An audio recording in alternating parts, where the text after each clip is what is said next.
Naiz irratian, bigarren kafea.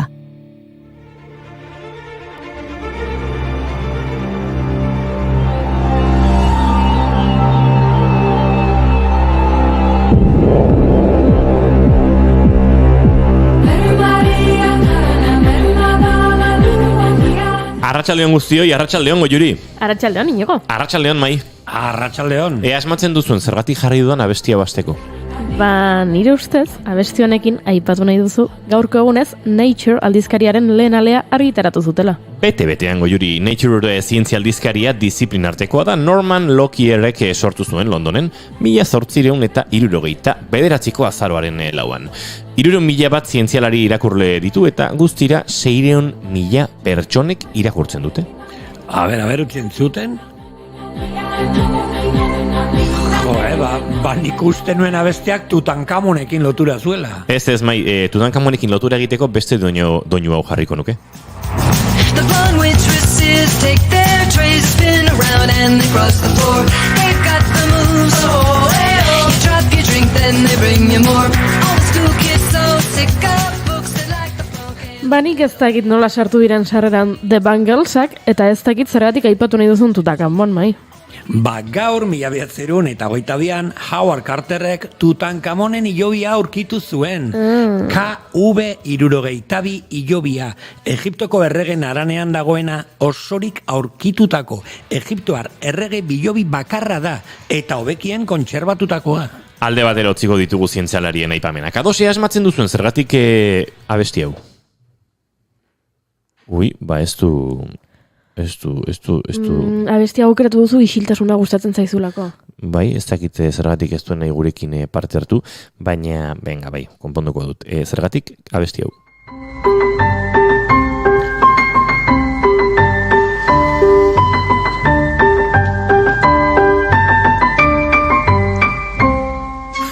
Zerreixa. Bai, argi dago.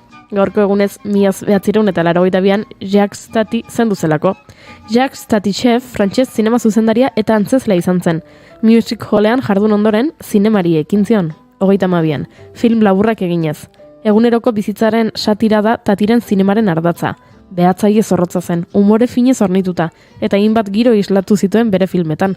Hala, herri txikitako bizitza. Jaieguna, Julot jaunaren oporrak, Niro Saba... Osondo Goiuri. Eta beste artista puska, 1917 utzi gintuena.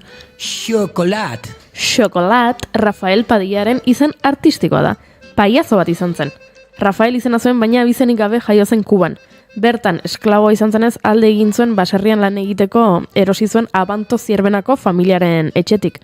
Ondoren, Bilboko portuan eta Bizkaiko mehatzeetan lanean aritu zen, eta bordelen ehortzi zuten azkenik. Padilla abizena jarri zioten eriotza agirian, naiz eta beste abizen batzuk ere bazituen. Bilbon, Tony Gris clown inglesaren laguntzaile moduan hasi zen lanean, eta 20. mende amaieran Parisko zirkuko artista nagusi bilakatu zen. Lehen clown beltza izan zen. Eta paiazoekin jarraituz gaur, 1929an Emilio Aragón miliki jaio zen Carmonan, Sevillan. Mi barba tiene 3 pelos tiene mi barba. Si no tuviera 3 pelos, pues no sería un... Ei, badakizuen nork zituen 3 hile bakarrik bere bizarrean? Dani Larusok karatekiden, eta gaur Ralph Macchioren urteak dira. Ralph Macchio, kontratu zarete oraindik ez dugula emakumerik aipatu? Egia dago Juri, utzi begiratzen. Hemen da, 1986ko azaroaren lauan, gaurko egunez, Spice Girls taldeak bere lehen disk argitaratu zuen. Yo, I'll tell you what I want, what I really, really want. Don't tell me what you want, what you really, really want. I'll tell you what I want, what I really, really want. Don't tell me what you want, what you really, really want. I wanna really, really, really wanna zig a zig. If you want my future. Benetan ari zarete, zuek bai Ralph Macchitoak. Ez dugu aipatu emakumerik, eta burura etorri zaizuen bakarra Spice Girls taldea izan da? Arrazi guztia daukazu Goiuri, horrela.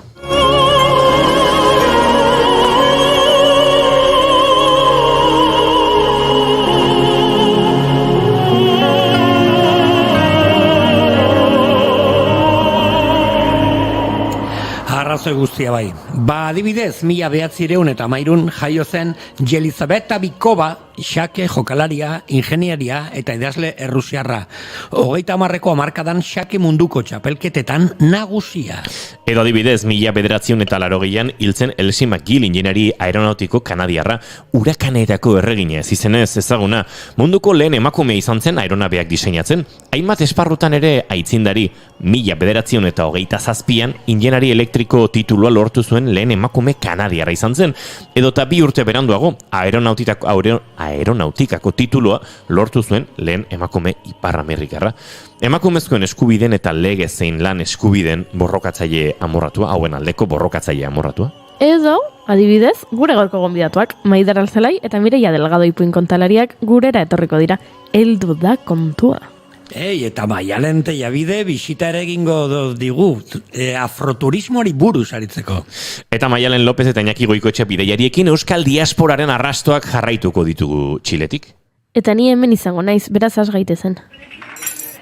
Peoia urakanen erregina bihurtu da taulan. Matxio, xake mate. Gaztelu handiagoak erori dira eta piramidak. Eta struktura piramidalak. Momiak ez ditugu behar, gora Nefertiti. Tutankamon, everybody. Arratsaldeon jeroglifozaleak azaroak lau ditu gaur eta ostirala da ongietorri guztioi, bigarren kafera, naiz irratian zarete.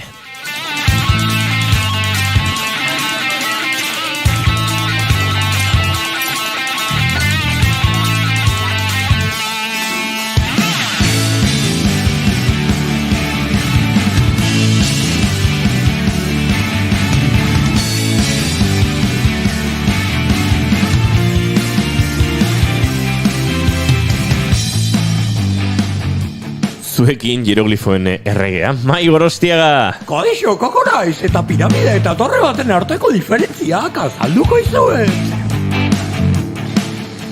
Zuekin urakanen erregina edo erreginen urakana, ez dakit oso ondo zer den. Goiuri ez eiz, Arandi, arratsaldeon! Arratsaldeon. Izketan ari zaizuena Iñigo Asensio Elurbide gaur bigarren kafeak 473 du, azaroak 4, gu hemen 3 gara, laizter gehiago izango gara, eta zuekin urrengo 2 orduak igaroko ditugu, esan da bezala, naiz irratian zarete, bigarren kafean, ongietorri.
Bertxanetako zuloetatik Nilo ibaiaren ertzean Zure zilborraren erbestean Ostirala da euriari du eta guk saio honi hasiera emateko maite dutak aipatu behar dizkizuegu, maite duguna kontatu behar dizuegu. Mai Gorostiaga pozo edo Koko, zer maite duzuzuk? Maite ditut gaztak. Eta gaztarekin lotuta di joan nire gaurko maite duta. Gaur goizean esnatu naiz, eta saretan bidatzen eta ikusiet, horrelako kartel handi bat, World Cheese Awards, munduko gaztaen txapelketa edo sariak edo, troskaetako gazta urrezko domina irabazi du, ni bakizu eta honen lagun piloak ditut, eta troskatako lagunak ditut, eta jo ez, orion dutan diet, porque lortu dute urrezko domina, uste dut gazta onduaren kategoria ezberdinak daude eta izugarri maite dutango gazta, oso gazta salea naiz, baina gazta izugarri hona dakate troskaetan, beraz zorionak, World Cheese Awards urrezko domina lortzeagatik, maite dut troskaeta.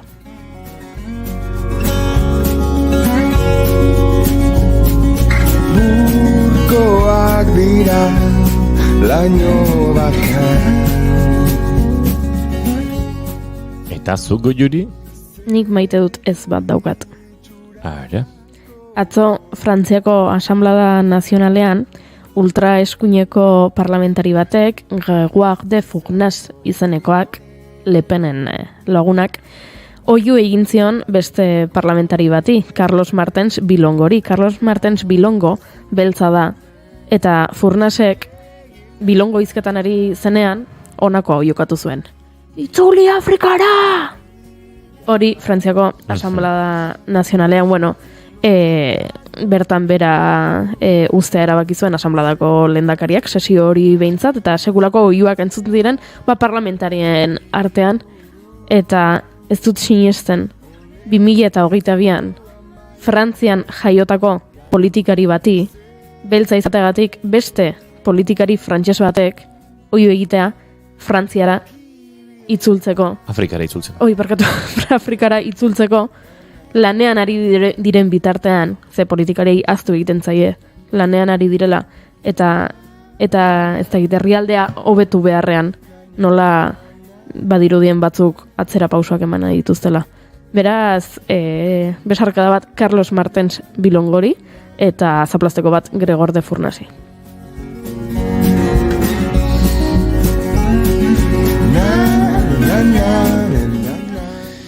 Nik maite dut erakar nahi dut Beñat Sarasola idazlearen txio bat, publikatu zuen, egunotan egia esan atzu uste dut izan dela, eta alaxe dio, badira hitz batzuk ez da gizergatik erabiltzeari uzten diozunak eta berreskuratzeak plazer burges txikia eragiten dizuna. Adibidez, aurki.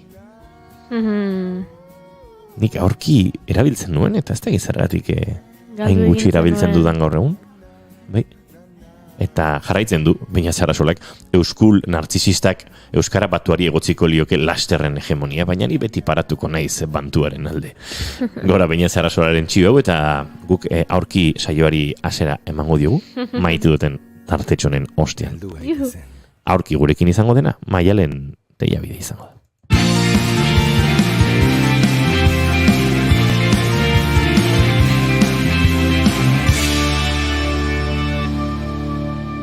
Emaiozu bigarren aukera bat egunari. Naiz irratian, bigarren kafea.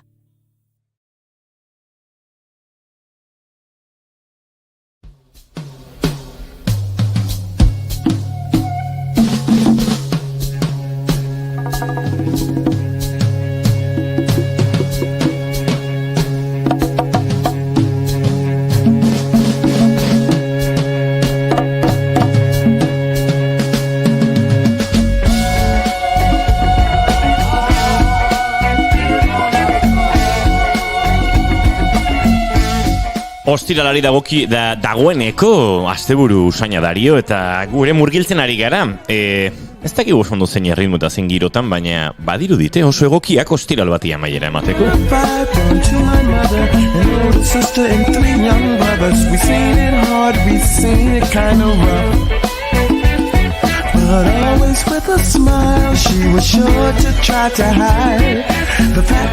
Maialen Tellabide etorri da gaur ere gurera, eta holaxe deitu dio gaurko atal honen izenburua bintzat, nahiko kuriosoa da. Afrofuturismoa eta Parliament Funkadelic. Pum. Maialen Tellabide, Arratsaldeon. Arratsaldeon. Bueno, zer dau? La madre del cerdo, ez imaginatzen. Ez, a ber, zuze ustezu gaudela entzuten. Asige azterketekin. Nik ostiralero azterketa daukat eta ez Ez, gustatzen. eske, ondo da, torra usnertzia da galderak iztia norberai da. Eskat bai. analizatzia, zai. Bai, eta kiroldi jutea, astean zehar kirola egitea, eta meditazioa, eta dena da oso. Fruta egunero. Hiru fruta egunero, ur litro pare bat. She was born all through the ghettos. Tricks would come and then they go. The neighbors would talk and call her Jezebel. But always with a smile. Goiuri launtzia zu? Zertan. Zer dago? Hau da, Maialen Tellabidek duela egun batzuk Instagramen partekatu zuen gidoiaren arabera. Bai. Ze hostia da hau. A ber. Bueno, funky pixka badago hemen, ez da? Funkia dago? Funkia da. Baina badaude gauza gehiago. Bai. Ez dut ekarri nahi bakarrik gustatzen zatelako. Baizik eta... Horregatik ere, bai. Bueno, horreitzik ere bai, noski. Baina ekarriko ditut gustatzen ez eskiten gauzak ere, badakat zoze pentsatuta. Baina bat... Arakiri egiteko. Ez, edo baitxar ezateko zerretzeiten gustatzen. Baizik eta estetikoki eta artistikoki da, filosofikoki pixu handia dakan musika dalako. Hau konkretuki Cosmic Slope deitzen da. Da Funkadelic taldearen 73ko diskuoko lehenengo gaia, dela disko hau. Vinilo eta guztik arre du. Hori da. Eta ja, portada itxik bakarrik ikusi daiteke hau ez dela normala. Ez da normala. Eta esplikatuko ez haitxik. Funkadelic talde, bueno, Parliament Funkadelic talde osua afrofuturismoan barruan sartzen dute. Bueno, beti bezala etiketa asko gerora sortu dira eta gerora klasifikatu dira hainbat talde, baina talde hau konkretuki eske hau da, eske afrofuturista da, ez dago besterik. Funkia da, hori bai, hori seguru, baina afrofuturismoa zer den definitzeko egingo detena da, lehenengo esplikatu zer da, eta ondoren talde honen, hobeto esan da, kolektibo honen disko bat gutxi gara bera aztertu, gainetik aztertu. Ondo iruditzen? Oso ondo iruditzen. Bueno, hasi gaitezen. Ze ospera da afrofuturismoa. Irakurringo ez zuzenian, ze ez da erresa definitzen bestela. Estetika mota bat da, eta zientziaren eta historiaren filosofia mota bat dira, non diaspora afrikarrak teknologiarekin duen harremana miatzen duen. Alegia. Hau da, afroamerikarrek beraien iraganarekin eta etorkizunarekin duten konfliktoa artistikoki konpontzen duen korronte bada. Filosofikoki sufrimenduan oso oinarrituta dagoena eta beraien alienazioa edo gizarte afroamerikarraren alienazioa aztertzen duena eta buelta eman nahi diona etorkizun distopiko bat imaginatzen, nun ez dian esklauak izan, nun munduan jabe dian, eta nun gizarte emankor bat edo gizarte oparo bat dian. Afrofuturismoak hori imaginatu nahi du, eta hori eskaini nahi dio ikusentzuleari. Hori da, gutxi gora bera. Wow. Ulertu da? Bai.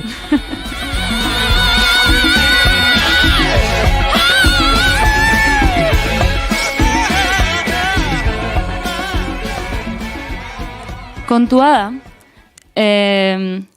historiarik ez daukan herrialde batera iristian Afrikar hauek, esklabu bezala, eta derrigortzen zaiela behaien iragana aztea, behaien hizkuntza aztea, behaien pertsonalitatea desegitea. Claro, nola sortu dezakete, nola aldute hauen ondorenguek, hauen, bai, 20. mendeko esangoet, Afrikar Amerikarrek nola aldute iragana eraiki beraien ondareek, beraien zaharrek guztia ahaztu baldin badute. Hor dago horrelako konflikto bat, horrelako ez dakit nola esan, kontraesan bat edo. Orduan, egia da, justu 50ko hamarkada, 60koan, nola da, karrera espazial asunto honekin, Bai. NASAren asunto honekin da, hau guztiarekin teknologia oso azkar bizkortu zen gara hortan.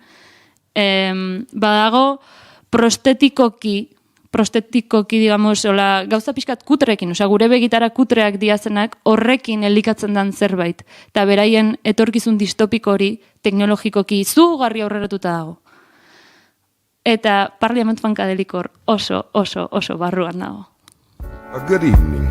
Do not attempt to adjust your radio. There is nothing wrong. We have taken control as to bring you this special show. We will return it to you as soon as you are grooving. Welcome to station WEFUNK, better known as We Funk, or deeper still, the Mothership Connection, home of the extraterrestrial brothers, dealers of funky music. Ez dakit inglesez zenbateraino ulertzen dugun, baina gutxi gora bera hemen esaten duen, hau da Mothership Connection diskoko Zure hasiera. galdera erretoriko horri erantzuna emango goiuriko sondo nik ezain beste. Vale. Ulertu duzu gutxi gora bera, ez esatezun? Gutxi gora bera. Vale, hau da Mothership Connection diskoko hasiera. Horrela hasten da diskoa. Eta hemen nik ez daukat disko hori lortu nahi dut, baina bueno, portada da George Clinton dela kolektiboaren sortzailea, eta adi, kolektiboa, ez taldea. Zergatik, pixkat esplikatuko dut zergatik. George Clinton 60ko hamarkadan erdi aldetik aurrera, doo-wop talde baten zeon. Doo-wopa eta funka dia no se llevan bien. Osea, oso desberdinak dira. Nik ez dakit gertatu zitzaion gizon hori. No se llevan bien, oie. Ez, baina bat ere. Nik ez dakit gertatu zen 10 urte horietan edo 8 urte horietan, baina aldaketa radikala da. Osea, izugarri. Doo-wop talde baten zegoen, guztiz hori gizonen ahots talde bat, eta 77an esango nuke Funkadelik instrumentistak sartu ziren taldian. Funkadelik taldia ordia rock psikodelikoan oinarritutako talde bada. Oso gitarreroa, haize gutxi batzuk, eta bar. Ondoren, produkzio eskubideak ekoizpen eskubideak galdu ondoren, 70ko hamarkadan berriro berreskuratu zitun, eta ja Parliament Funkadelik bezala operatzen zuten. Baina, aldi berian, Parliament alde batetik zijoan musika komertzialago batekin, eta Funkadelik rock psikodelikoago batekin. Ordea, urte gutxitara, P-Funk sortzen dute, dela Parliament Funkadelik kolektiboa. Kontuen euki, zuzeneko hauen kontzertutan 30 pertsona zeudela normalian, estenatoki gainean, eta kolektiboa 100 pertsona izatera iritsi ziala. Enpresa bat, esencialmente.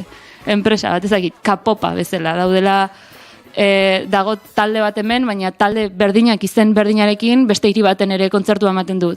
Nola da posible? Pues ez dialako, oiek, dia guztiak, kolektibo bada. Baina, claro, kolektibo honen digamos, intentziak oso desberdinak, gaur egungo kapoparekin konparatuta. Baina, bueno, esan bezala, entzun dugun hori, Mothership Connection, hasten da esplikatzen, ez ajustatu zuen irratiak, hemen dator beste galaxia batetik datorren espaziontzi bat zuei funka eskaintzera, osea, ja planteamendua, ja futuristikoa edo, ja da, pues hori, espazioan oinarrituta, alienekin oinarrituta, esplikatuz beraiek ez direla lurtarrak, eta bar, eta diskoaren portadan dago George Clinton, Cadillac formako espaziontzi baten jarrita. Eta bere hitzetan esaten du, non ez dugu ikusi beltz bat orain arte?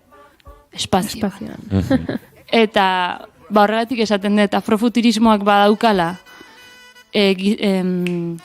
hiritar beltza inon eta inoiz ikusi ez den tokitan kokatzeko behar hori. Eta hemendik dator afrofuturismoaren kutsu guztia, Sanra artistak ere egin zuen, idazleak ere badaude, margolariak ere badaude, osea ez da musikan zentratzen den zerbait bakarrik, disiplina askotan, baina Parliament Funkadelikek badauka zerbait dela oso kompleto afrofuturismoaren barruan, eta, digamos, puntu guztiak betetzen dituena. Hey! Doing it to you in the ear hole. talde honetan mitologia propioare badago. Ara. Bai. Pertsonaiak daude.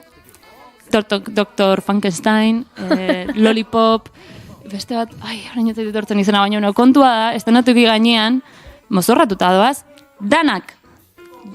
Osea, ez da, ni basista naiz eta ez ni nago hemen beste plano baten, ez.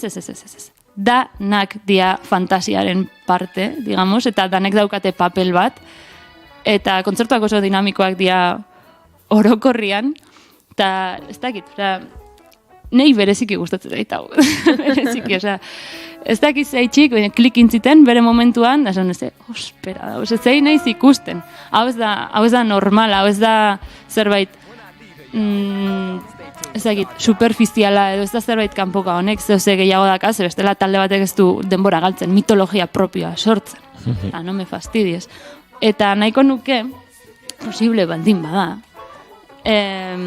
hor dakat kortetxo bat jarrita, inigo. Bai. Eta jarri baju zen itzultzen jungo naiz gainetik. Osanet, ikustea eta konturatzia zelako pedrada bakaen. Vale. Hola hasten da zuzenekoa. Entzun, funk zen behin, funkopusaren garaian, galaxiak funkizatzeko bereziki diseinatutako afronautak lehenengo aldiz jarri ziren gizonumeen gorputzetan. Baina geroago, berreskuratu eta piramideen sekretuen artean gorde zituzten. Funk klon sakratuaren fenomenoa jarrera positiboarekin onartu ahal izan zen arte. Bertan, proiektu lurtar horietan, zai egongo ziren erregeta faraoiekin batera. Loti ederrak bezala, askatu eta biderkatuko zituen musuaren zai, aukeratuaren irudia hartzezaten. Frankenstein doktorea. Eta funka izango zen euren ordainsaria. Beldurtu zaitzazket, horrela hasten da zuzenekoa. Eta gero,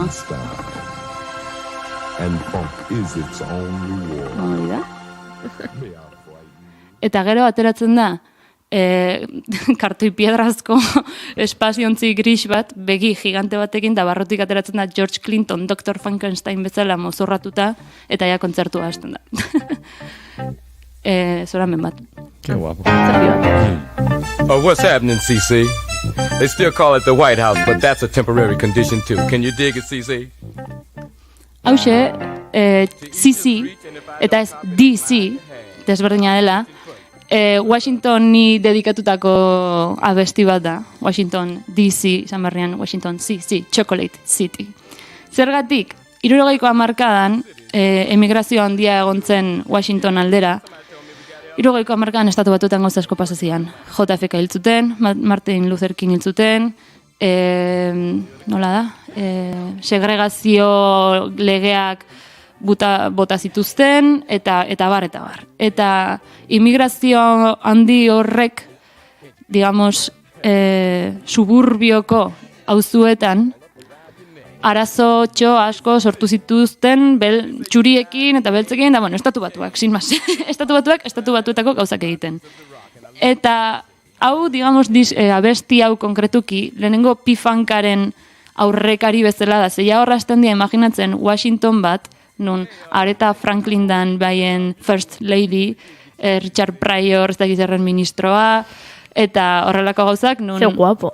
Nun etxe txuria ez dan, etxe txuria bizek eta etxe beltza, txokolate iria da, eta bar, digamos, imaginatzen dute urruti iritsi daitezkeela eta hori guztia. Eta horrekin, eske tope guapo da, nik asko gomendatzen dizuet, batez ere YouTubeko zuzeneko ikustea, diskoak oso ondo daude, egia da, baina zuzenekoak, osea, behaien helburua da, tribu erraldoi bat sortzia zuzenekoan, da kontzertuan ziar. Eta guztiak musikarekin vibratzia da, eta rollo berdinean sartzia berdin dio zelako ze koloretakoa, zehan doidana. Bueno, beltza bali matzea, gehiago konektatuko duzu, segura eski ez, baina behaien helburua hori zan. Eta lehenengoak izan zian estadioak betetzen da txurixen taldiei kompetentzia iten, Earth, Fire bezala, eta sin más, pasada bat. Eta agertzen da aurkibide bat kontzertuaren horretik 30 musikari horiek bakoitza mitologikoki zein den eta kokatzeko edo adi egon behar duzu? hombre, ba ez nago ziur, baina egia da, astu zait komentatzia, diskotan manifestu bat dago, beti. Disko guztitan manifestu bat dago. Eta manifestuak irakurrizkero, altzea hasi ikusten pertsonaiak eta hori dana, eta deskripzioan arabera, deskribapenan arabera, gero estonatoki gainean aldituzu gutxi gora identifikatuta. Noiz benka badoaz izenak esaten, da hori guztia, baina egia da, ba, slang inglesa asko kontrolatu berdeztula, eta hori guztia, osea, ez da errexata, ez daude azpitutuluak eta hori dana. Baina, bueno, eske, garrantzitsuena ere ez da, zehatz mehatz jakitean orden nor, baizik eta roioan sartzea, murgiltzea eta aldezuna ulertzea. Ez dago besterik. Bai. And don't be surprised if Ali is in the White House. And Reverend Ike, Secretary of the Treasury. Richard Pryor, Minister of Education. Stevie Wonder, Secretary of Fine Arts. And Miss Aretha Franklin. Claro, Stevie Wonder, secretario de las artes... Funkis edo... No, Fine Arts. Fine Arts, Arte derretako sekretarioa, idazkaria. Naiz Wikipedian ikusten Funkadeliken taldekiden zerrenda, eta bera. Bai, izugarri luzia da, bai. YouTubeen dagoen zuzenekoan daude bitxuri. Daude bitxuri, beltz guztion artean. Eta dia bitxuri oso beretziak. Dia breker anaiak. Jazz pixkadakinak, esango du, benetan? Bai, breker anaiak hor daude. Breker anaiak, saxoa eta trompeta, ez naiz ausartuko izenak esatera, ze ez ditut inoiz bereizi ondo, eta ez no me voy a mojar. Zine jotzen duen instrumentu bakoitza? Ez naiz ausartuko esatera, ez dakit sekula. Michaelek saxoa eta Randik trompeta, nik trampa egin den noski. Vale, oso ondo. Bi hoiek daude zuzenekoan, da ez da kasualitatea, ze bi hauei, pila bat gustatzen zaie funka, eta behaien diskotan pila bat entzuten da rollo hau guztia. Piskat sofistikatuago agian, edo piskat komplikatuago, eta oso moderno gainera, soinu berriekin da hori guztia, baina bai, ez da kasualitatea bi hoiek hor zuzenekoan egotea. Ez como, anda. Zeiten dute bi hoiek. Lortu zuten Chocolate Cityrako pasaportea. Bai, hori da, bai. Da, gainera super ongi, super barruan, estiloaren barruan. Osea, horrelako kolaborazio, ez dira raruak, ez? Ematen duna baino gehiago gertatzen dira, baina egia da, pixkat baldin badakizu, pixkat ezagutzen baldin badituzu aurpegiak eta izenak eta ikusten dituzunean da konturatzen zean esatezu, todo encaja. danak zentzua kada horregatik behaien diskoak dia zen modukoak eta hori guztia. Igual pentsatuko eta gian noiz baititze ingo eta nahi hauetaz. Baina bueno, bai. Bukatzeko, esan nahi nun, ondorio txiki batzuk, hemen apuntatuta azkatenak. Naiz eta pentsatu dezakegun, mozorroena, diskoen portadak eta hau guztia extravagantzia puroa dian. Naiz eta hori pentsatu dezakegun. Taldea urrutiago dijoa. Edo kolektiboa, ez? Kolektiboa urrutiago dijoa. Eta batzutan, zerbait arraroa ikusten degunean, ez gera arraroan bakarrik gehiatu behar, eta extravagantzia hortan bakarrik gehiatu behar, baizik eta interesatzen bali mazaigu, edo nahikoa interesatzen bali mazaigu, pixkatxo bat investigatu da, ni horrela iritsi nahi zona. Osea, entzun unian, por cierto, esan behar diot, eskerrak eman behar dizkiot Aritz Bluz Uriagari, zeberak erakutsi ziten YouTubeko bideo hau, eta flipatu inun, da urtiak geroago, oraindik gustatzen zitzaitela da, oraindik ikusi nahi nula da, jakin nahi nula gehiago, hasi nintzen investigatzen da, onaino iritsi nintzen. Ez da kasualidad bajista batek edo, kontrabajista batek erakuste hau, Hombre, ez kolektibontako bajista nagusia, digamos, bat baina gehiago ondia, baina nagusia, Bootsy Collins da. Bootsy Collins agian etortzen zaigu burura, ze izan zen lehenengotarikoa baxua izar formakin eramaten. Eta gaur egun ezagutzen dezute Silk Sonic, Bruno Mars eta Anderson Paken dua, kriston diskazua eta zutela aurreko urtean. Baina kriston diskazua, orain artea eta denetatik onena. Osea, 21. mendeko disko onenetarikoa. Osea, berdin ditz esaten duen jendeak. Bai, eske oso ondo dago disko hori. Ekoizlietako bat, eta gainera diskoetan parte, osea, abesti pare baten edo parte hartzen duna, Bootsy Collins da. Eta hori ere ez da kasualitatea. Esan berda, claro, Parliament Funkadelic kolektiboa 70ko hamarkadan oso fuerte ibilizan. Eta gero hortik talde ezberdinak atera dira. Osea, frankizia bat, frankizia desberdinak atera zian da. Bakoitzak, arrakasta gehiagorekin edo gutxiagorekin, iritsi diren tokira. Baina adibidez Bootsy Collins, P-Funkeko, ez dut esango alma mater bat, hori George Clinton da, baina pertsonai garrantzitsuenetako Pisuzko bat. musikari edo partaide bat. Hori da, partaide bat. Oso urrutira iritsi da, eta gaur egungo musikan pisua handia daukana, batez ere hori, musika beltzean. Eta funky estilokoa, soul estilokoa, rhythm and blues estilokoan, hor, una eminencia, ez da egin nola esan. Eta Bruno Mars eta Anderson Paaken diskoan parte hartzea, da logikoena, naturalena.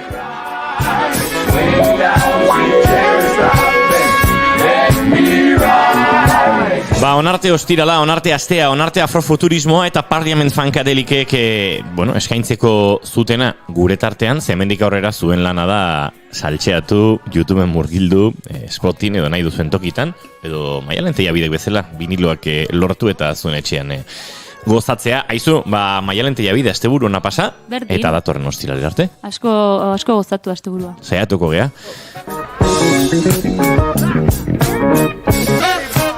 Sing, fellas. Nobody but me and the boys. Hit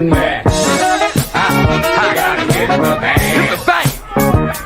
If you're hearing it, boys, it's me and the boys getting there. Hit the bank. Hit the bank.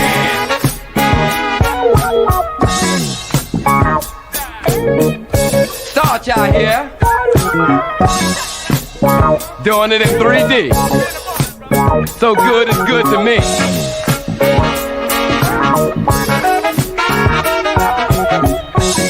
Hit the bank.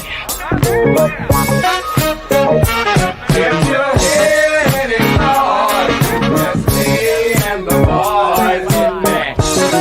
Swing low, now to get 3 chairs. Coming for to carry you home.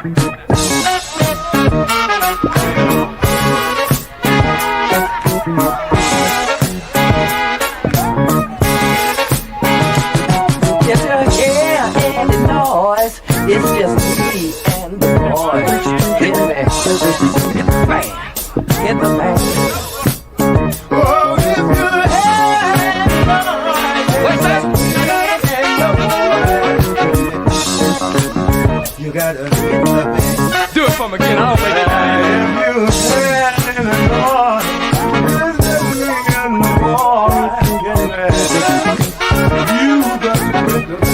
Start y'all here. Getting it on. Partying on the mothership. When Gable's horn blow, you better be ready to go. Swing low. Time to move on.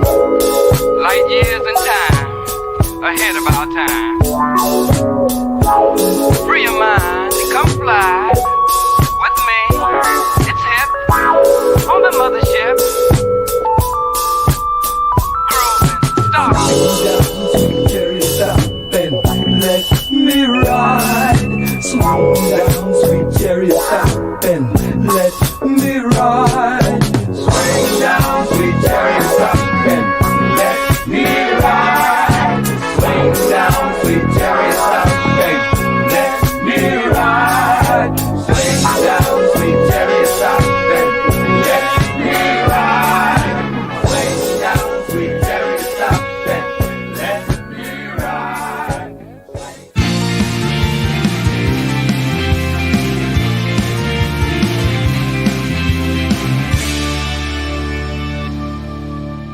Keep calm and bigarren kafea. Bilintz, zineaz jakin nahi ez duzun guzia.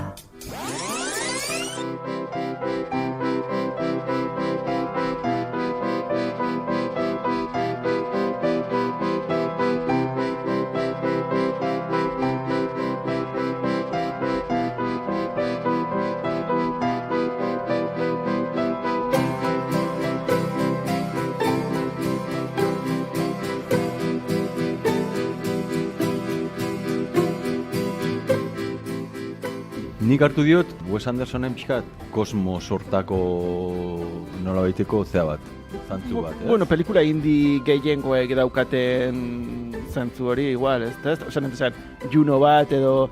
Indie filmeak edo film xaloak edo naif indie hauek badutela zerbait amankomunean.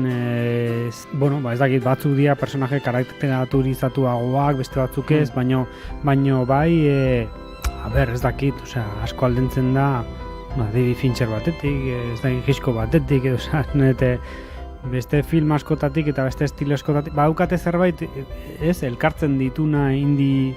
Bueno, indie horren zabala da, orduan indie igual zabaltzen joan da. Ez, baina, indie da, independiente, ez? Entzun Naiz Irratiko webgunean edo podcast plataformetan.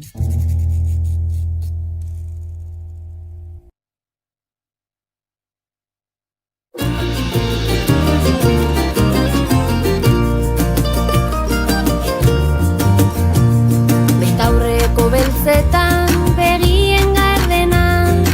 pausu bat motel egin dijoan arena, bazenekin niretzat izango zarena, inoiz pasa ez zaidan gauzarik onena, inoiz pasa ez zaidan gauzarik onena. Hemen egon nahi dut nigandik, talagunen gandik urbil, enaiz urrutira baina banaiz ta banabil.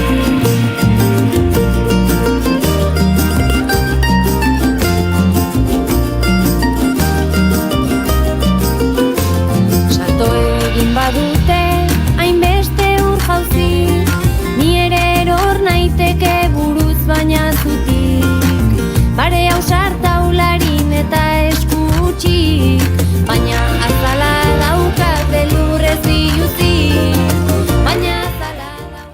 Joan den asteazkenean Esti Marquez izan genuen gurean, elkarrezketa akustikoetan hitzekin jolasean aurkeztu zuen bere lan berria, bere bakarkako ibilbidearen lan berria.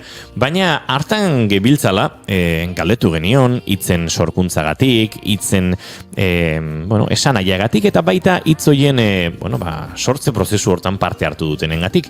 Ze diskontako hitz gehienak Estik berak idatzi ditu, baina ez denak eta hor topo egin genuen egoera xelebre xamar honekin. Hori da, bai, gauza batzuk bai dira nireak, autobiografikoak, beste batzuk igual inguruan ikusi ditutenak, baina egia esan, ekenduta John Martin, ez dakit, hau ez diot galdetu gaindik, baina ez dakit abesti hori inditen, klaro, beak oparitu zian letra, idatzi zian da sentzian, Esti, zurekin gogoratu naiz eta tori, ez? Zesanion, eskerrik asko. Joderi ez diat inoiz letra bat oparitu. Neri, WhatsAppea idatzi zian da sentzian, Esti, zurekin gogoratu naiz letra hoinet eta, gustatzea zaizu bat, hori oparitzea izut, tani guau. Ala gatxer badaukagu helburu berri bat bizitzan, Eta ez nun pentsatu orain arte, baina lehengon, justo, Izarok esan zian, Esti, ez dezu uste igual zuri indizula bestia letra, eta sanion, zeba, eta klaro, nik ez dazkat bibirika. Eta orduan hasi nintzen pentsatzen da esan, John Martinen jakin nik ez dazkatela bibirika, edo ez ditinei, eta ez dakit erraldoi, ez dakit. Sinkronia onola esaten da, olako alineazio astrologikoa. Astea, izo zurizko untxi bat, sartu zei diafragman, ez dakit ez zote didan birika bat eraman. Eta esan, enun pentsatu. Eta, guain horrekin nabil, igual gero idatzeko jote. Entzuten ari da oraintxe, entzuten ari zen orduan, ze audio ura bidaltzen ari ginen gertatu zen momentuan, eta entzuten ari da orain telefonaren bestaldean, Jon Martin, arratsaldeon, eta ongitorri bigarren kafera, Jon. Arratsaldeon, zuri ere. Eta telefonaren bestaldean ere baduguna, protagonista bera, Esti Marquez, arratsaldeon. Arratsaldeon. Bi hoi, nola demontre da posible horrelako kasualitate, ez dakit nola deitu egia esan bat, gertatzea. Jon, zezuk bai ez da dezakezu, etzen ekiela birika bakarraren egoera hau? Bai, nik dakidala ez nekien, alegia, einaiz akordatzen nekienik behintzat. Ez da estitabiok eoten gehan lehenengo aldia, badakagu harremana, baina ez dut uste inoiz gaia atera denik. Eta esango nuke, datu kuriosoa dela behin jakinezkero, azten ez den horietakoa, beraz, nik ustez behintzat enekien. Esti, eta zuk ere, etzenekien, Jon Martinek bautezekien ere ez, eta ardura hori hartu genuen, hau argitu beharra zegoen, eta argitu dugu, kasualitate utzi izan da.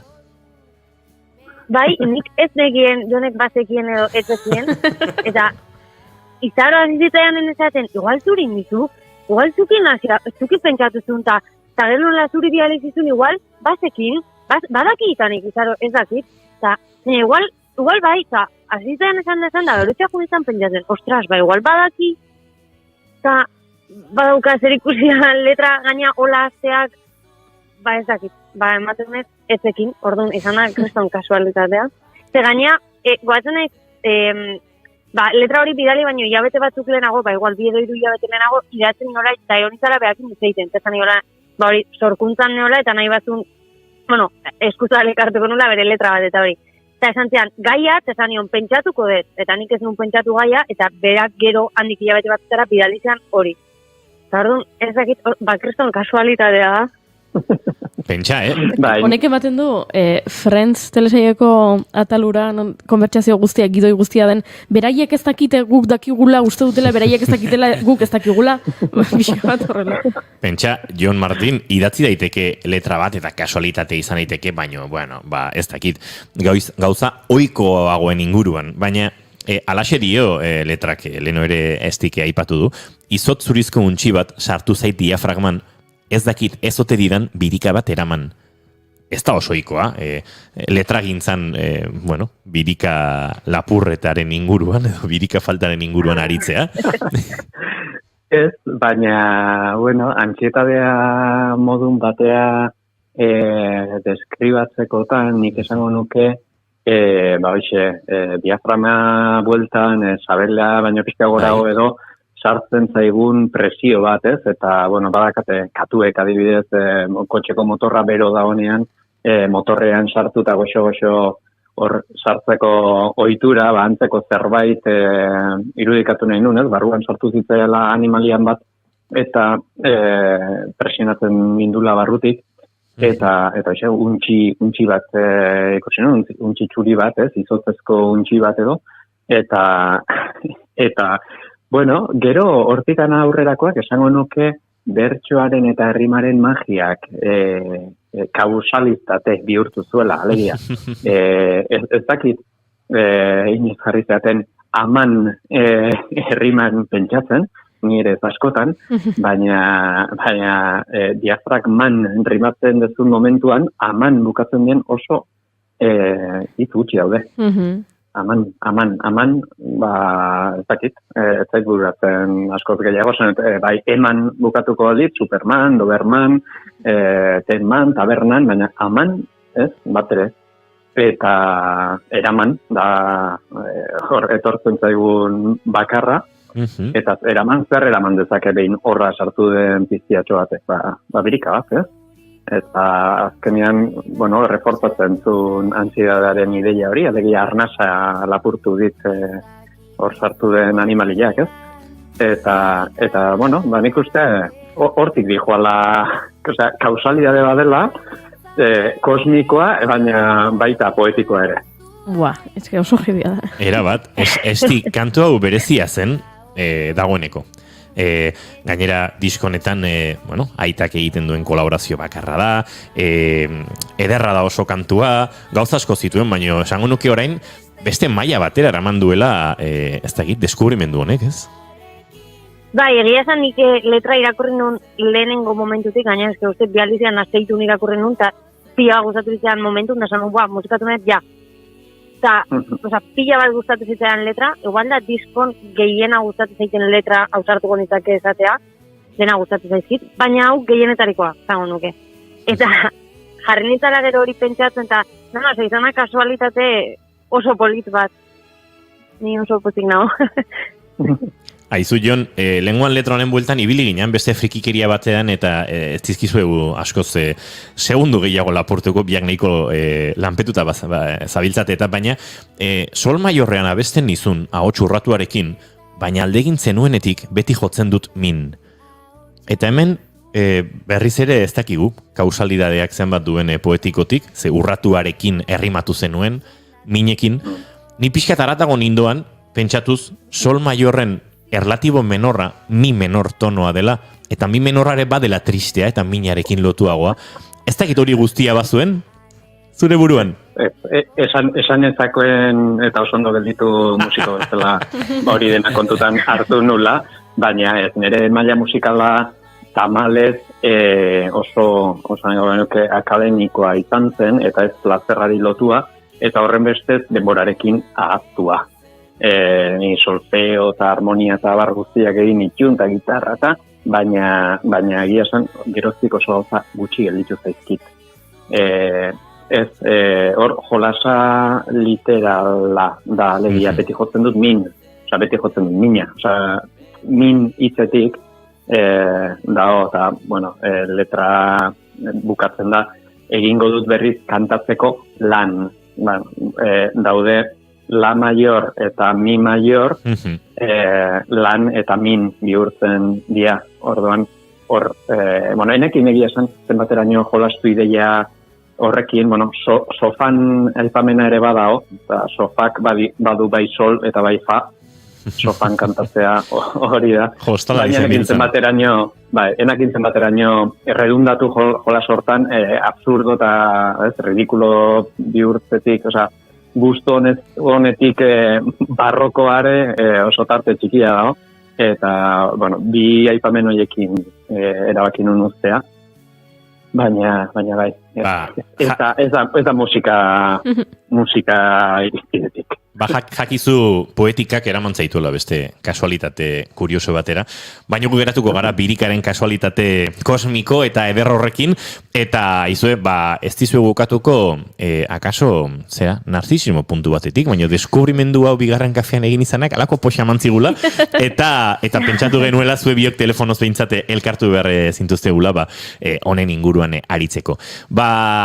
Bi hoi, musu handi bat, asko maite zaituztegu, segi hitzak egiten, musika egiten, entxaiatzen, ze uste dut estizuere bazabiltzara entxegu girotan, eta Jon, zuk ere beste entxegu lanak xaxatzen, beraz, bi hoi, segi sormenari ematen, eta eskerrik asko guretzat hartu duzuen tartetxoanengatik. Eskerrik asko. Izan ondo, guaz aurrera, azken minutuak arratsaleko 5 bidean.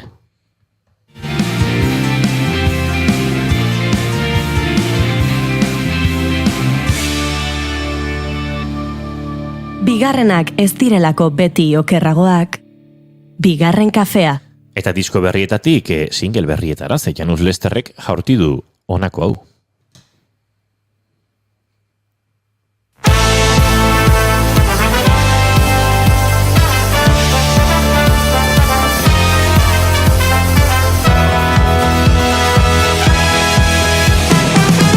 Goizero irrifarra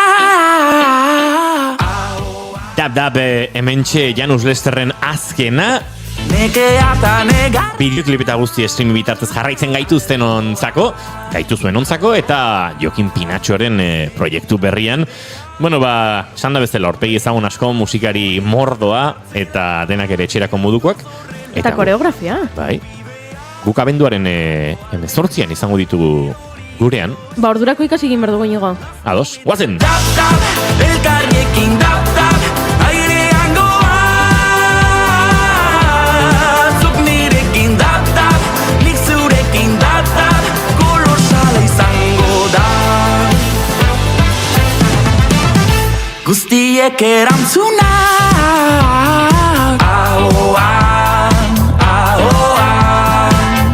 baina nire itzala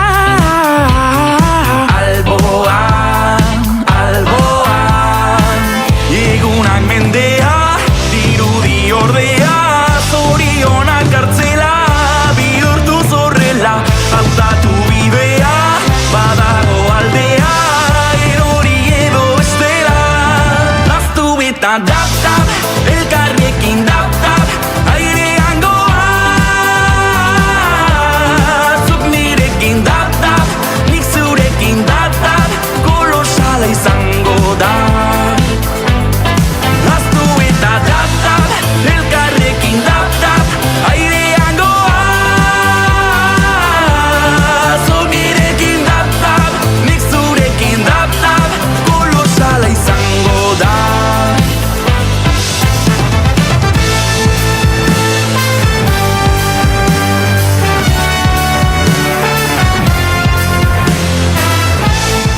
Kolosala da Janus Lesterren azken lanau kantu ederrau, baina arratsaleko bostak ere hortxe buelta-bueltan ditugunez, guk naiz irratiaren estudio zentraletara egin behar dugu salto, azken ordukoaren berri izateko.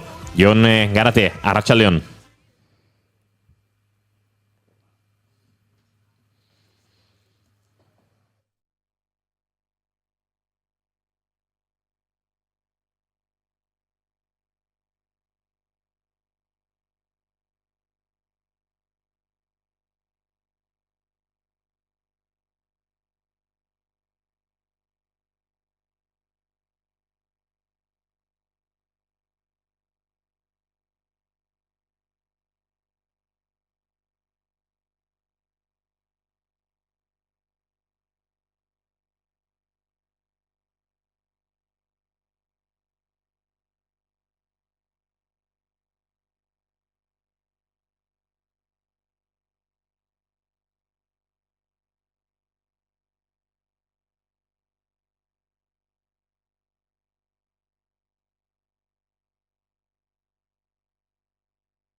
izan liteke kantua proposa road trip batentzako, edo kotxe hartu eta kostatik barrena ibiltzeko, tren batean bidaiatzeko, izan liteke kantu bat iluna barrak ikusteko, edo eta egun sentiak ez ustean harrapatu bat zeitu, egunari asera emateko.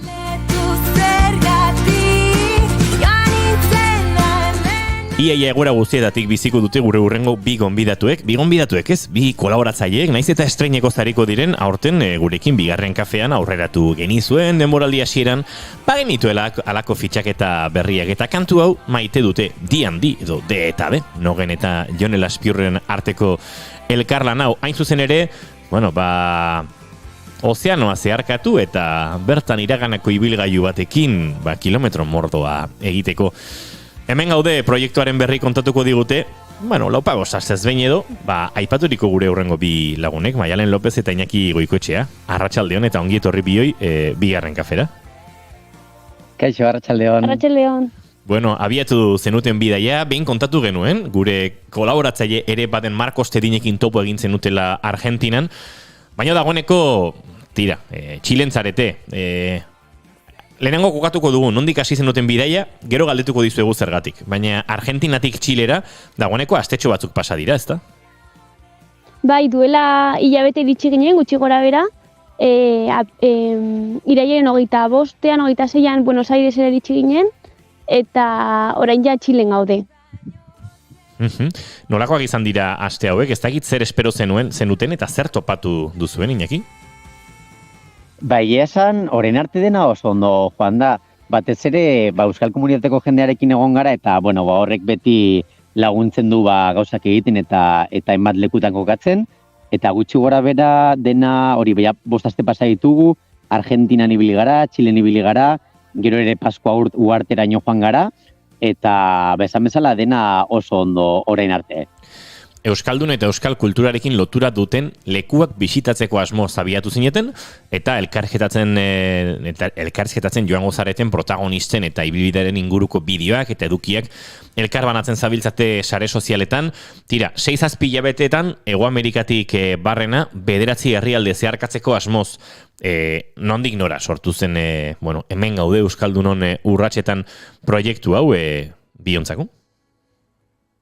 Nik orain dela ja 10 urte, euskal diasporarekin harremana izan dut, lan egiten egon nintzelako beka batekin, eta gero aurreko urtean egin nuen euskal kulturaren transmisioa ditzen den graduondo bat Mondragon Unibertsitatean, eta hor master amaierako lan moduko bat egin behar genuen, eta egia zen ez nekin oso ondo zer egin, eta pizkanaka proiektu uniforme eman genion, eta zuk aipatu duzuna da, azkenean da road trip moduko bat 7 hilabetetakoa, Buenos Airesen hasi eta Cartagena D&Dsen bukatuko dena, eta gure asmoa da mapan aurrera egin ahala, ibilbide bat persatu dugu euskaldunekin eta euskal kulturarekin lotura duena, eta ibilbidean aurrera egin ahala, hainbat protagonistekin elkartzen ari gara, eta elkarrizketa txiki batzuk egiten ditugu, hemen loben euskaldunen historiak kontatzeko.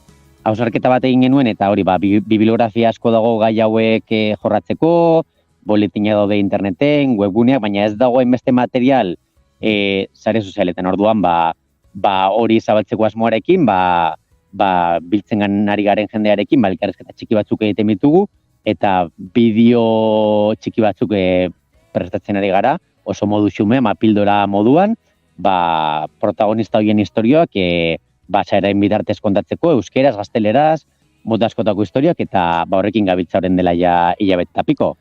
Eta Maialen, bideo batzuk, badituzue dagoeneko zuen Instagram kontuan eta bestelako plataformetan, hemengaude.eusen, zein dira, ez dakit, diasporan gehien topatu dituzuen ideiak, zer da nabarmenduko zenuketena, orain arte behintzat topatu duzuena? Hasiera batean Argentinan hasi ginen eta bertan euskal etxe pila bat daude. Bigarren astean gainera euskal astera joan ginen, hor topatu genuen 11, zuen beste kolaboratzailea, eta hor diaspora munduan dantzariak, abeslariak, musikariak, horrelako jende pila topatu dugu, baina baita ere bestelako pertsonekin egon gara, adibidez,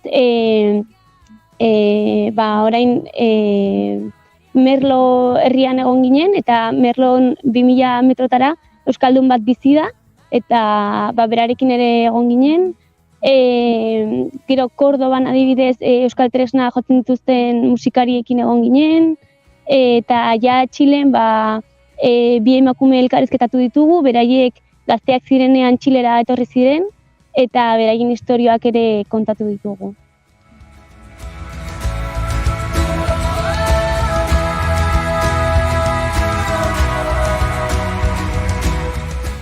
Zenbat aldiz galdetu dizuete, bikote, edo esan dizuete, jo, zen bidia, nik ere nahi nuken ere bizitzan horrelako geldialdia egin, eta horrelako abentura batiekin. Jendeak enbidia pasatzen du, gero egin behar da, eta zuek egin duzu, pixka bat bizitzan egon daitezkeen planak, konpromisoak, lanak eta bestelakoak hilabete batzutarako aparkatu, eta pentsatzen dut hori ez, jende asko esango dizuela, jo, zen bidia, baina eginen behar da, eta hain erresa ere ez da izango horrelako geldialdi bat egitea bizitzan, ez? Ja, gugi esan da lehenengo aldia egiten dugula olako proiektu handi bat, hori bizitza utzi eta hainbat hilabetetan bidaiatu, eta bere ez da erresa izan hori guztia antolatzea, baina, polita izan da, bidaiariekin harremanetan egon gara, besteak beste jozu iztueta, eta, olakoak olako proiektuak egin duten jendearekin egon gara harremanetan, eta jende guztiak animatzen gintu, jogimar da olako zerbait, animatu bat zarete, eta, azkenean lortu genuen guztia antolatzea, eta alde batetik jendeak esaten dugu, jo, zen bidiaz, nik ere egingo nuke olako zerbait, baina gero, jendea ez da sartzen olako, bizitza utzi eta olako bidai batean enbarkatzea, orduan da alde batetik enbidiarekin ikusten du jendea, baina gero ez dira animatzen, eta guk lagun guzti izaten gendiegu, hemen gonbidatuak onartzen ditugu, bizitak onartzen ditugu, baina erresa da esatea, baina gero ez da inerresa gauzatzea egia esan. Zaila da beti, 6 hilabete hartu eta bizitza gelditzea esan duzun bezala, eta beste lekura joatea, baina momentua bilatu behar da. Guk azkenean iraialdera esan genuen, iraia da gure epe muga, eta pixkat antolatu, eta kostatzen da, baina merezi du. Bertigo pixka bat eman du, hori guzti antolatzeak, batez ere geldialdi hori egiteak, ez? Badirudi bizitzaren tren horretan, abiedura horietan, bizi dugun etengabeko aurrera egin behar horretan, horrelako parentesi bat irikitzea ez dela beti erresa izango, ez da?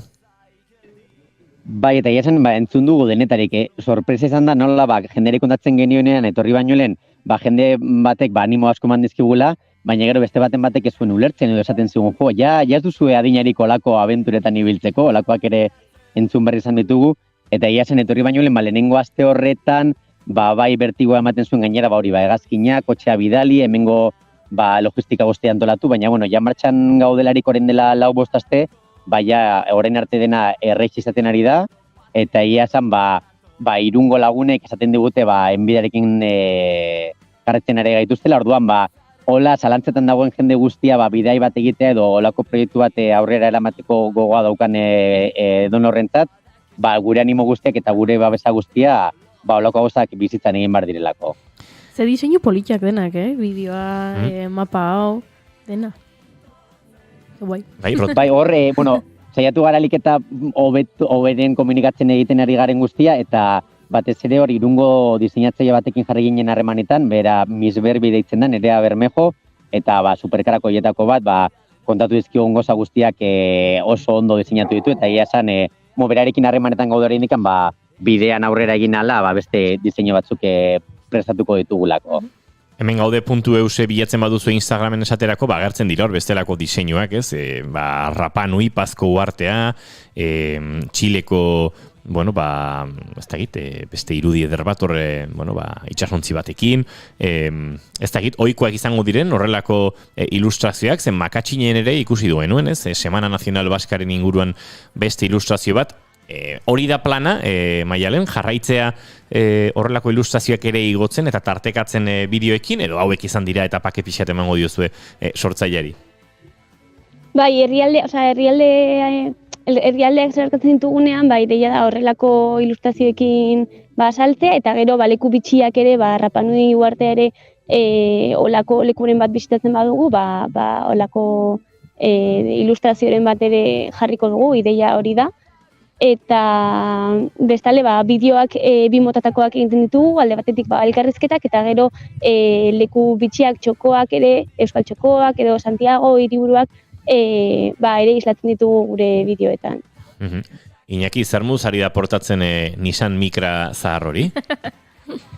Oso ondo, justo atzo 300.000 kilometro egin zituen, eta gure bidaina ja 4.000 kilometrotik gora egin ditugu, Eta, bueno, orain arte ondo ibili gara kotxearekin, oso ondo, egia esan behar da ez, hirietan ibili garela, Buenos Airesetik Santiagora, gero ere, beste lagunekin ibili garen ez kotxeak orain arte ez du hainbeste protagonismorik izan, baina orain ja hegoaldera joaten ari garela, eta, bueno, hurrengo hilabetean, Punta Arena, Ushuaia, Patagoniaraino iritsiko garela, orain ja kilometro gehiago marko ditugu, gero ere berriro Buenos Aireseraino igoko gara, orduan, orain salto handiak imar ditugu mapan kotxearekin, eta espero dugu, eta, behatza gurutzatuko ditugu, dena ondo ibiltzea kotxearekin. 300.000 kilometro, 16 urte, Nissan Micra batentzat, dena esan behar dugu, akaso entzulen artean norbait gogoratuko da, Iñaki Goikoetxeak hau telebista lehiaketa batean, irabazi zuela, eta ez da irabazi duen lehiaketa bakarra.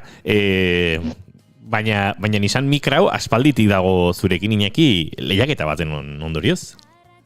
Hau da nik izan duan kotxea bakarra, eta orain dela 16 urte unibertsitatean nengoenean orain dikan, bigarren mailan, 4 katean alta tensión deitzen programa batean, orain dela gutxi ere Telecinco nustut berriro ematen ari direla ez dakit arrakastarekin, ara joan eta kotxea irabazi, eta gu beti pentsatzen, imaginatzen genuen bidai hau kotxe batekin edo furgoneta batekin, azkenean distantzia oso handiak dira, eta kotxe batek independentzia asko ematen du mugitzeko, gero ere gure asmoa da batez ere mendikan aurrera akanpatzea, edo zintokitan lo egitea, orduan horrelako ibilgailu bat behar genuen, eta olako kotxe batekin egiteak ere berezitasun gehiago ematen dio, gainera barkuz bidali dugu, orduan hemen aparkatzen dugu edo zein parkinen, eta Argentinako edo Txileko kotxe guztiak, eta batean hango matrikula edo patentea duen kotxe bat, orduan horrek ere beste sarrera bat ematen du jendearekin harremantzeko, eta plus berezi bat ematen dio egiten ari garenari.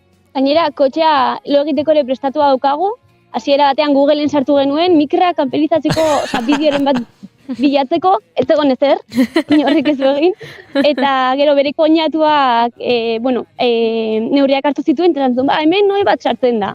Orduan utzi genion kotxea eta ohetxo bat prestatu dugu, ekuren batean gaua harrapatzen bagaitu, hor lo egiteko.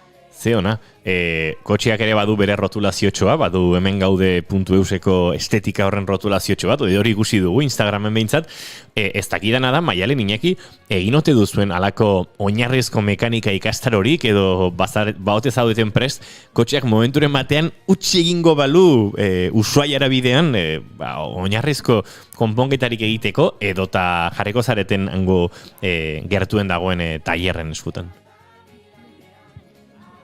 Gaur egunen, ez gara adituak mekanikan ez da gutxiago ere, baina, inguruko norretu patuko genuk, eta horren gainera, dena ja hain online denez, Irunen ditugu lagun batzu, proiektuari babesa ematen diotenak, komunikazioan, diseinuetan, eta, daukagu ere mekanikan aditua den lagun bat, orduan, dituko geneuke eta saiatuko gineateke behar dena konpontzen, baina, esan behar da ere makatxinen egon ginenean Euskal Astean, kotxea egon zen hilabete eta piko barkuan, geldirik, orduan gero ikusten genuen bateriak faiatzen zuela eta ja momentu batean ez zuen arrankatu, orduan leku bat bilatu behar izan genuen, eta hemen bateria bat supermerkatuan saltzen zuten, orduan bateria bat erosi genuen, aldatu genuen, eta olako bitxikeriak ere jagertatu zaizkigu, baina iristen direnean olako momentuak irtenbideak bilatu beharko ditugu. Baina egia da hori gure zati haulena dela, ze mekanika aletik ez dakigu esko, orduan hori da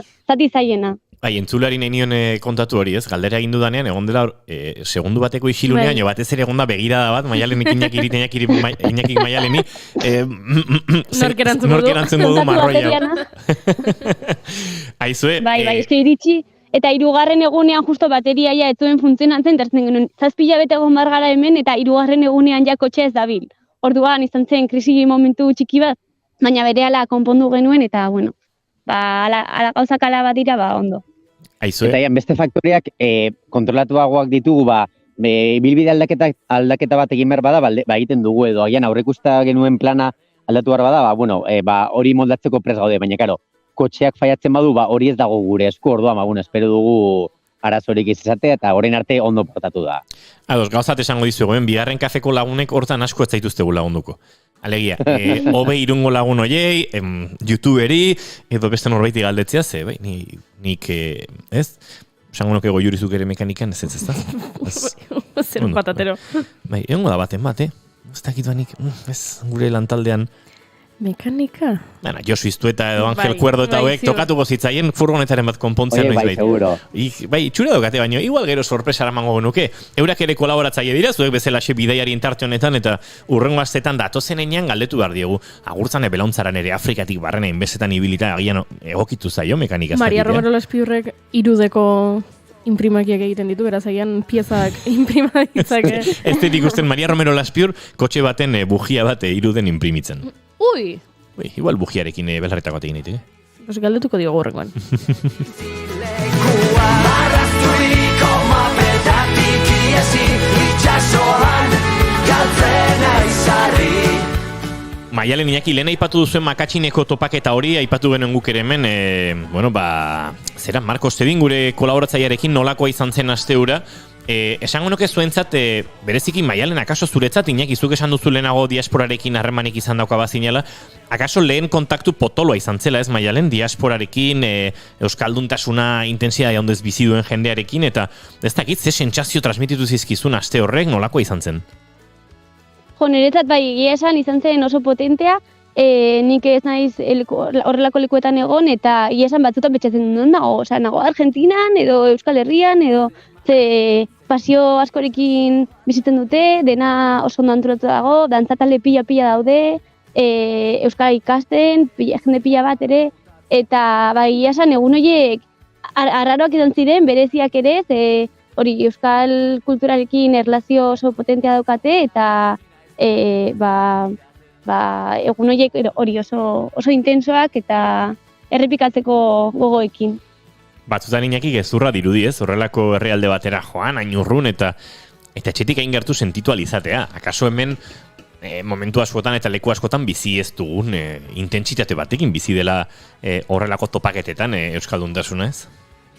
Eta naiz eta jakin, gutxi gura bera zer ikusiko duzun, makatxinera iristea eta herriko plazan, ikurriña, ez dakitzen bat monumentu, euskal migrazioaren inguruko erreferentziak, musika, dantza, eta gero nola bizi duten hemen euskalduna izate edo, abertzaleak izatea, han ez dakit, egunero sentitu dezakegun zerbait da, eta hemen hain urruti eta beti oso konektatu daude Euskal Herrira, eta hori, gu Irungoa garela, agian ez dela inguru oso euskalduna, han agian ikusten ez ditugun gozak hemen ikusi ditugu, orduan hori oso bitxia da olako zerbait ikustea eta sentitzea. Aipatu dugu, Buenos Airestik, makatxinera, handik uste dute iparalderuntze egin zenutela, pixkana, eta gurutzatu zenutela Santiago de Chileraino. Zein da, oraintxe, Santiago de Chiletik Pazko Barterare egin zenuten salto, edo nolakoa izan zen transitoura, eta zein da batez ere hurrengo asteetarako plana bikote? Hori da, makatxin, Pampatik go ginen pixkat iparraldera, eta Mendoza herrira joan ginen. Mendoza da Argentina bistatu genuen azken herria, eta hortik handetatik gurutzatu genuen Libertadores errepidetik, eta hor Aconcagua zonaldea da, mendi oso altuak daude, Himalai eta gero altuenak, eta hortik Santiagora jetxi ginen. Santiagon hegazkin hartu genuen Pazkoa uhartera, eta gero itzuli ginen berriro hiriburura, eta asteburuan egon gara kostaldean, Valparaíso Viña del Mar, eta ja behin Santiagora itzuli, eta orain hegoaldearantz goaz. Ushuaia da bizituko dugun hegoaldean dagoen herria, baina oraindik bidai horren erdialdean gaude, Pukon deitzen den herri txiki batean, hemen lakuak daude, Pirineoen antza daukate, baina sumendiak daude 4 edo 5 ikusten ditugu hemendik, eta orain hemen gaude. Hori, eta orain arte, batzera ziren, Argentinan hasi ginenean, oso eduki kulturalak landu bitugu, Euskal Herriasko daudelako, eta azkenean guztiatzen gara, leku bakoitzera joaten garenean, bertan dagoen bereziena bilatzen, eta hori guri kontatzea. Eta orain Txilen sartu garela, beste eduki motak lantzen hasi gara, adibidez, Santiago egon ginenean, immigrazio kontuak aipatu ditugu, Pazkoa uharten ere nola iritsi ziren euskaldunak horraino, egon gara ere unibertsitate irakasle batekin Hego Amerikako eta Euskal Herriko artisten arteko loturak aztertzen, eta berak ere aipatu dugu beste ikuspuntua nola diren Txilen bizi diren euskaldunak, nahiko eskubiko jendea dela, diktadurarekin ere harreman batzuk egon zirela, haian ja beste eduki batzuk lantzen ari gara. Eta mendikan hegoaldera joaten ari garela, ikusiko dugu nola Txiloa uartean Idiazabal gazta egiten duten, nola ere Argentinan dinosaurio mota bati euskaldun izan bat jarri ziotela. Orduan, orain ere gehiago gure kaxe ibiliko gara, mendialdean ibiliko garelako. Orduan, urrengo hilabetean, gehiago ibiliko gara, Torres del Paine, Perito Moreno eta loko lekutan, natura ere ezagutzen eta disfrutatzen. Drops in my eyes, country roads, take me home. Maialen López eta Iñaki Goikoetxea, dena ezingo diguzue kontatu eta dena ere, ezagutzen joango gara, neurri berean, dena ez, baina zuen pausoen berri izaten joango gara, mendik aste batzuetara, beraz, jarraitu ondo bidai honekin, gu jarraituko dugu kuskusatzen zuen Instagramean, eta bertan aipatu dizkigu zuen, eta oraindik deskubritzeke dituzuen gauz horiek guztiak jarraitzen, eta bigarren kafeko entzulek izango dute zuen berri, esan dakoa mendik aste batzuetara, ez dakit non harrapatuko zaituztegun, akaso altiplano handino inguru horretan, edo han nonbait, baina tira, zaudeten lekuan zaudetela koberturarik baduzue behintzat, eta bestela egun bat lehenago, beste egun bat beranduago, nolabait, egingo duzuekin bat egiteko. Oso ondo, perfecto, hemendikan ibiliko gara, eta hori, jende guztiari humiliatzen diogu, gure sareetan jarraitzea gure abentura, eta hor nazten direlako, egiten ditugun ibilbideak, edo leku turistikoagoak, eta benetan interesgarriak diren historiak, protagonismoa eman nahi diegulako bidean topatzen ditugun euskaldunei. Entzun du. Saietuko gara. Segi, esan. Ez saietuko garela hori kobertura bilatzen ze egia da leku askotan ez dagoela. Pazko artean adibidez ez dago bat ere interneta kobertura oso txarto dabil, eta baina bilatuko dugu nonbait berriro konektualizateko. Moldatuko gara ziur, Maialen López eta Iñaki Goikoetxea, bioi besarka da estu-estua, eta segi ondo gozatu guk ere enbidia pixka bat badaukagu, baina tira, enbidia sanoa da, eta jarraituko du zuekin bat egiten enbidia gehiago izateko. Zaindu, besarka da bat! Oso ondo, eskerrik asko! Aio!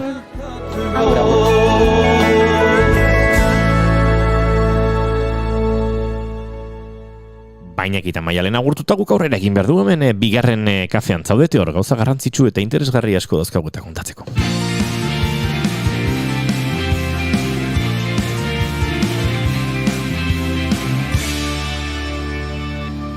Emaiozu bigarren aukera bat egunari.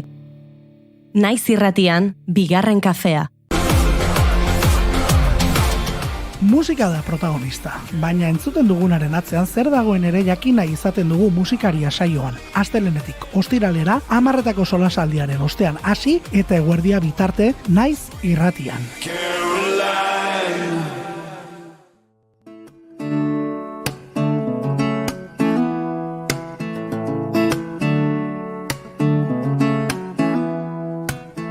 Lokartu aurreko azken ametxean, galdu dut zerua, galdu eguzkia, galdu inoiz izan ez dudan guztia, egoak banitu iparrik ezean.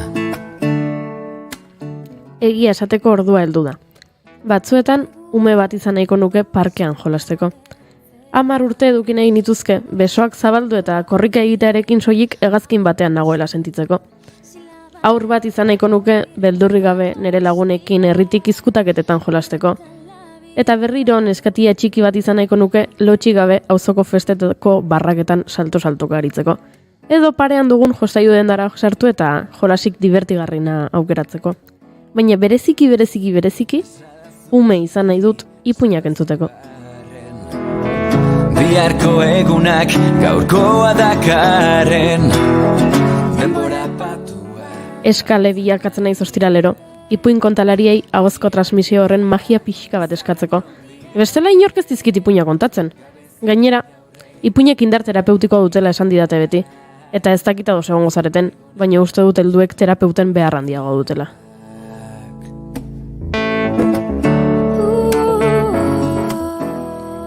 Eskerrak badakidan ez naizela horrela pentsatzen duen pertsona bakarra. Eta norbaiti jotu zaion heldu da kontua ekimena antolatzea. Helduentzako kontalaritza sorkuntza saria. Eta gaur, zirkuito horretan parte hartzeko hautatu dituzten 2 saridunak gonbidatu ditugu. Maider Alzelai eta Mireia Delgado. Ilusioz lertzear nago, olentzero etorri izan balitzu zela. Arratsaldeon. Kaixo, atzaldeon. Aupa. Iskaturduri nago, beraz, ez dakit lehenengo galdera gure gonbidatu egin edo Mai Gorostiagari egin. Ara, eta hori? Bueno, badakidalako ekimen honetan ibili zarela. Ze nik irakurri dut epaimaia eta izen ezagun asko topatu ditut, izan ere ostiraletako gonbidatu asko topatu ditu dalako, eta tartean Mai Gorostiaga zegoelako. Beraz, Mai, zu kontatuko diguzu edo gure gonbidatu galdetuko diegu zer den heldu da kontua? Bueno, pintzela da pare bat botako ditut, baina gero beraiek kontatuko digutena, ez? Bueno, Intujai Teatrok sortutako ekimena da, euskal narratzaile askorekin, hau jaialdian, urtero antolatzen duguna, euskal narratzaien topaketa antolatzen dugun ekimenan, beti maigainen jartzen dira, gure ez dakiturengo erronkak, edo gure beharrak, eta baten batzan, helduentzako zirkuito sortzia, euskeraz. Ez da existitzen, ekimen suelto daude, ikuskizun suelto ikusten dira, romantiko batek antolatzen ditun gauza desente, baino zirkuito bezala edo ez daki programazio handia ez dago oraindik kontalaritza helduentzako euskeraz. Eta orduan beharra hori, pixkanagan bultzada bat emateko nahian edo, elkartu ginen narratzaile batzuk eta ekimen hau aurrera eramatea erabaki genuen. Eta zer gertatu zen, herri batzuk, lehenengo momentutik baiezko eman ziguten, eta dena prezipitau zen, eta horten hasi gara. Ideia zen 2023 hastea, baina hasita jaio da gure ekimen berri hau, eta oso pozik. Maider, Mireia, Maika aipatzen zuen zirkuito falta hau obera doa edo okerrera doa? Lehen bazegoen eta orain gutxiago egiten da, edo lehen etzegoen eta orain hasi zarete pixkanaka zirkuito hori topatzen? Bueno, nik ezagutzen dotenez, behintzat lehen ezagutu izen dut. Bai, usteot joan dala okerrera, edo behintzat euskerazko helduen zirkuitoa, gutxitzen joan dala, horrela ikusten dut nik. Eta espero dugu hemendik aurrea hobetzen joatea. Horrelako ekimenak eta, gero, Mai Gorostiagari utziko diot galdera gehiago egiten, baina ikusi dut epaimaia osatu dutela Itziarrekalde, Joxe Mari Karrere, Iñaki Carretero, Dorleta Kortazar, Mai Gorostiaga eta Anbotoko Marik. Niri txoritxo batek esan dit, Anbotoko Marik lekukoa, ez? Bai, bera presentez badago, inungo aktarik ez ezin dugu sinatu, ez? Euskal kontalaritzan, bere baimena behar dugu edo zer gauzatako. Bildu ginen, Itziarrekalde, Joxe Mari Karrere, Iñaki Carretero, Dorleta Kortazar adituak, eta ni neu, eta mai gainen, aurten ez, aitortu bat dugu, konbokatoria ez da izan, ez dugu zabaldu lehia, orduan, barkamena eskatu behar jo, hainbeste euskal narratzaileei, horrela egitagatik, prezipitazioagatik. Urrengo ediziotara begira, egongo da konbokatorien jasoko ditugu proposamenak, eta esango dugu norkira gazten duen. Aurten mai gainen jarri dira proiektu batzuk, eta horien artean, Mireia eta Maiderrenak, ipatu edo ez dakiz saritu genuen, ez? Direla, ariak, jostorratzak eta zauriak, eta hemen kemen. Helduko diogu bi proiektu hori buruz hitz egitera? Perfecto. Gainera, Mireia hasi zan, Mireia pasaden astean hasi zan, bere proiektorekin.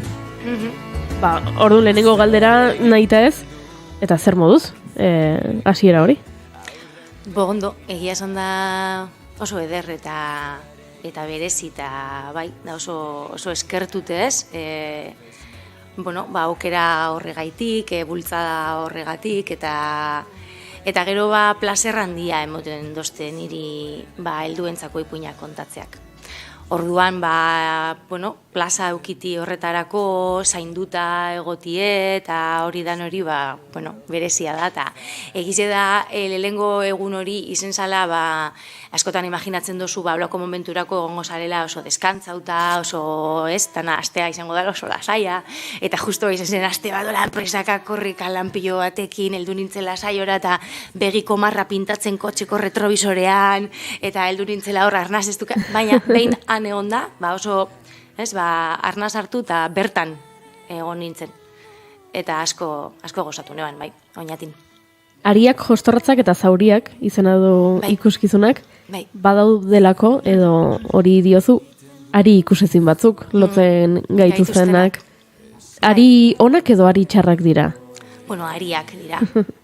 Eta ariak dira mota guztietakoak, fuerteak, ahulagoak, apurtzen dienako lantak, pizkatiratu eskero, edo senduek, beste batzukin korapiatzen dienak, trentzak eginez, korapiatzen dienak eta ezin dienak askatu, eta, lotzen gaituzte, fuerteago, suabeago, eta, hor nonbait badago saioaren, ez dakit, indarra edo jatorria eta helburua, ez? Eta, gero ari hoiekin ere jolasten dugu, ez? Eta aiten dugu tiretu, eta erakarri, eta luzetu, eta bueltak emon. Eta ikusezinak dira, baina hor daude. Eta horiek ekartzea edo izan da. Helduentzako ikuskizuna da, edo zein heldurentzako? Bueno, edo, esango nuke baietz, noski. Eta agian, ez dakit, bakotzak ez, dekogu, ez dakit, zinea da edo zein heldurentzat, pelikula batzuk agian gehiago gustau, beste batzuk, baina batzutan ere igual, espero estozun pelikula batetik ataraten dozun moduen, wow! Agian, igual, ari ikusezinak entzuten du norbaitek, eta esaten du, ez dit interesatzen, pez. Eta gero, entzuten du, eta gure dugu gehiago, eta gehiago. Eta korapilatuta ari batzuk dituen pertsona bat juten bada zuen zutera, korapillo horiek... edozein pertsona. Edozein pertsona. Korapillo horiek pixka bat askatuta aterako da ikuskezunetik, edo are korapillatuago? Bueno, ezin dut esan. Beti guztetan jate esatea, ipuina entzuten egiten duela, ipuina neurri handi batean, ez? Eta orduan entzuten duenak, ez dakit, nola egituratzen duen, nola jasotzen duen, noraino sartzen usten duen, eta nola osatzen duen bere iruditegiarekin batera, entzuten dabilen hori ikusten dituen irudi horiek, oso emaitza desberdina, eukin aldau. Nik beti uste dut, lekua ematen diogunean gauzei, korapilloei kasu honetan zure galderari referentzia zuzen eginez, beti ematen diogula askatzeko aukera. Beti. Ze ona. Jatu naiz bueltaka. Pentsatuz, ez? Ariak eta ariak ematen ditsentzazioa, ez? Hitzak, erraz hautsi daiteken zerbait dela, soka dela zerbait indartsuagoa, baino aria finagoa, baino ez dakit, panpinek batzutan ariak, eta titiri jaialdian ikusten ditugu, ariak ikusten dituzte, eta ezin dira arietatik askatu, beraz agian ez dira ainaulak. Pentsatzen geratu nahi.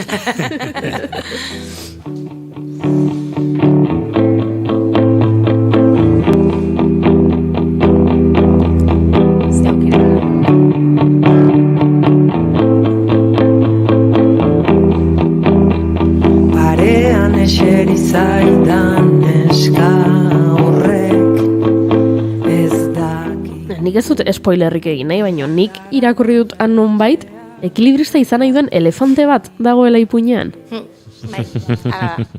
Benetan, gertatzen da, bai. Ekilibrista izan nahi du eta hortxe dabil, aleginetan, entrenatzen eta aurrean dituenak konbentzitzen. Hori da agian zailagoa, ez? Ekilibrismoa egitea baino, beste sinestaraztea egin dezakeela. Batzutan bai, elefante bat baldin bazara. Eta ipuin kontalaria baldin bazara, sinestarazea ingurukoei ipuin kontalaritza ogibide badala eta Eta horretan jardun dezakezula? Hori ere zaila da? Bueno, ez dakit egiten dozu ez, eta orduan ikusten, uste dut ikusten dala, egize da, helduentzako kontatzeaz ezin garela bizi.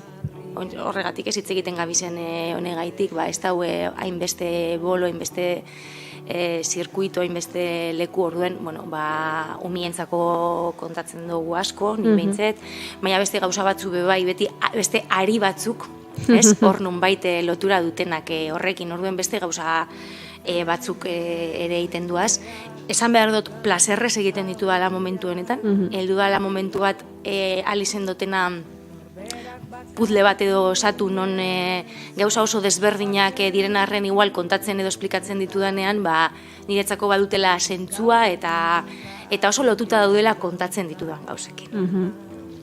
Helduentzako ipuin kontakizunetan, niri iruditzen zait beti ipuin kontalariek baduzuela ez, aktore puntu bat, behintzat ume ipuinak kontatzerakoan, helduentzako ipuinak kontatzerakoan egin izkutatu egin behar da, alderdi hoi? A ber, nik uste dut, nire zera da kontalaria, niri behintzet entzule moduan noien nien, niri guztetan jate kontalari bat ikusten dana. Etxate guztetan, nahi dut ikusi, gustatuko litzaidake pentsatzea, persona horrek taberna batean zerbait kontatzen dionean lagunari antzeko kontatuko diola. Evidentemente, distantzia batzukin, ez? Baina, esan dut, adierazteko modua, ez? Azkenean, ez dakit, hor badagoela, eta gero norberak bere rekursoak edo ditu, ez, komunikatzeko. Azkenean, ipuina kontatzea da komunikatzea, zerbait transmititzea, orduen, ni neu adibidez, nik ezin dut hitz egin igual eskuak mobidu gabe, ezin dut. Orduan, hortxe mugimendua behar dut, gestikulau behar dut, eta aurrekin eta helduekin oso antzeko egiten dudala esango nuke hori, Aurrekoan, ez du honekin zer ikusirik, baina burura etorri zait, bertsolari txapelketa nagusiko final aurrekoan gai jartzaileak botazen gai bat zela eguneko menua, euro bat garestitu edo prezio berdinean mantendu behartzutela, erabaki behartzutela, bi lankidek. Eta hasi ziren bertsolariak, eta bertsolari batek, eta ez dut izena esango, baina hasi zen eskuekin keinuak egiten, aurrean edukiko balbezala menua, ez? Eta egiten zuen, menua hor daukat, eta bertxotan ari zen bitartean, eta nire inguruan zegoen jende hasi zen, begira, zertan ari da? Guk bertsolarietaz ez, dugun irudia da, agian eskuak boltsikoetan sartuta, jota bat kantatzera bezala, edo horrelako zerbait, eta ez da ohikoa ikustea, kontatzen ari zena eskuekin laguntzen duen bertsolari bat, eta hasi zen eskuekin menua daukat eta baina atletik sartuko dira, bezeroak eta serretu egingo dira, eta oso berezia izan zen, eta gero beste saio batzuentan entzun dut, jendeak batzuei ez zela gustatu, baina beste batzuek txalotu zutela, ze zaila zerbait kontatzea eskuak erabili gabe. Eta guain zuk esan duzunean, horrela zuk eskuak asko mugitzen dituzula, hori torri zait burura.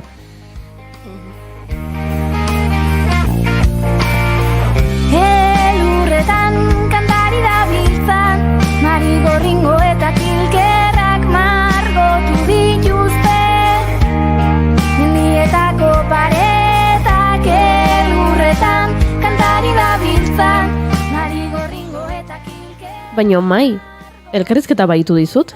Lasai, oso ondo iten ari zara, guztu handiz nagoen. Maita biogari hemen horren abeotik izan, utzi goi juri. Lasai, ondo. Ezin, normalean, mai hasten da galderak egiten, eta gaur ez utzi. Beida, nik askotan hartzen da karreria, eta ez detuzten horrelako hain fluidaten, eta hain guztu handiz nagoen zute zure galderak, eta gure gonbidatuen. Ez dakit, bidaiatzen ari nahi, oso posizioa aipatzen badut, sartuko da, kuñatxoren bat edo, baina zuek segi. Orduan, Maiderri galdetu dizaioket hemen kemen ipuinari buruz? Bai.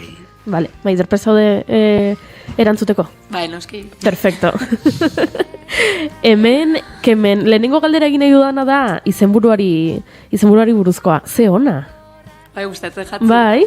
Posten naz. Bai, gustatzen zait errima, gustatzen zait, bueno, hemen, kemen, itz Bai. jolas moduko hori. Bai, egisa esan, neukan holan ipuin batzuk, ipuin sorta bat, kontatzea gure nauena. Eta derrepente pertsona batek galdetu zoztan, nola da zure saioaren izenburua? Ez dakit. Ez nekixen. Orduan hasi nintzen pentsatzen, ze izenburu ipini, ez? Eta pentsatzen hasi nintzen, historio horiek zer zeukaten bata bestearekin amakomunian, edo zer harik, ez? Lotzen zituen, edo, bueno, eta konturatu nintzen, ipuin guztietako protagonistak eroiak emakumea ziela, denek bilatu behar zutela aurrea egiteko bere barne indar hori edo bere haien ahotsa atera behar zutela nola baitez aurrea egiteko.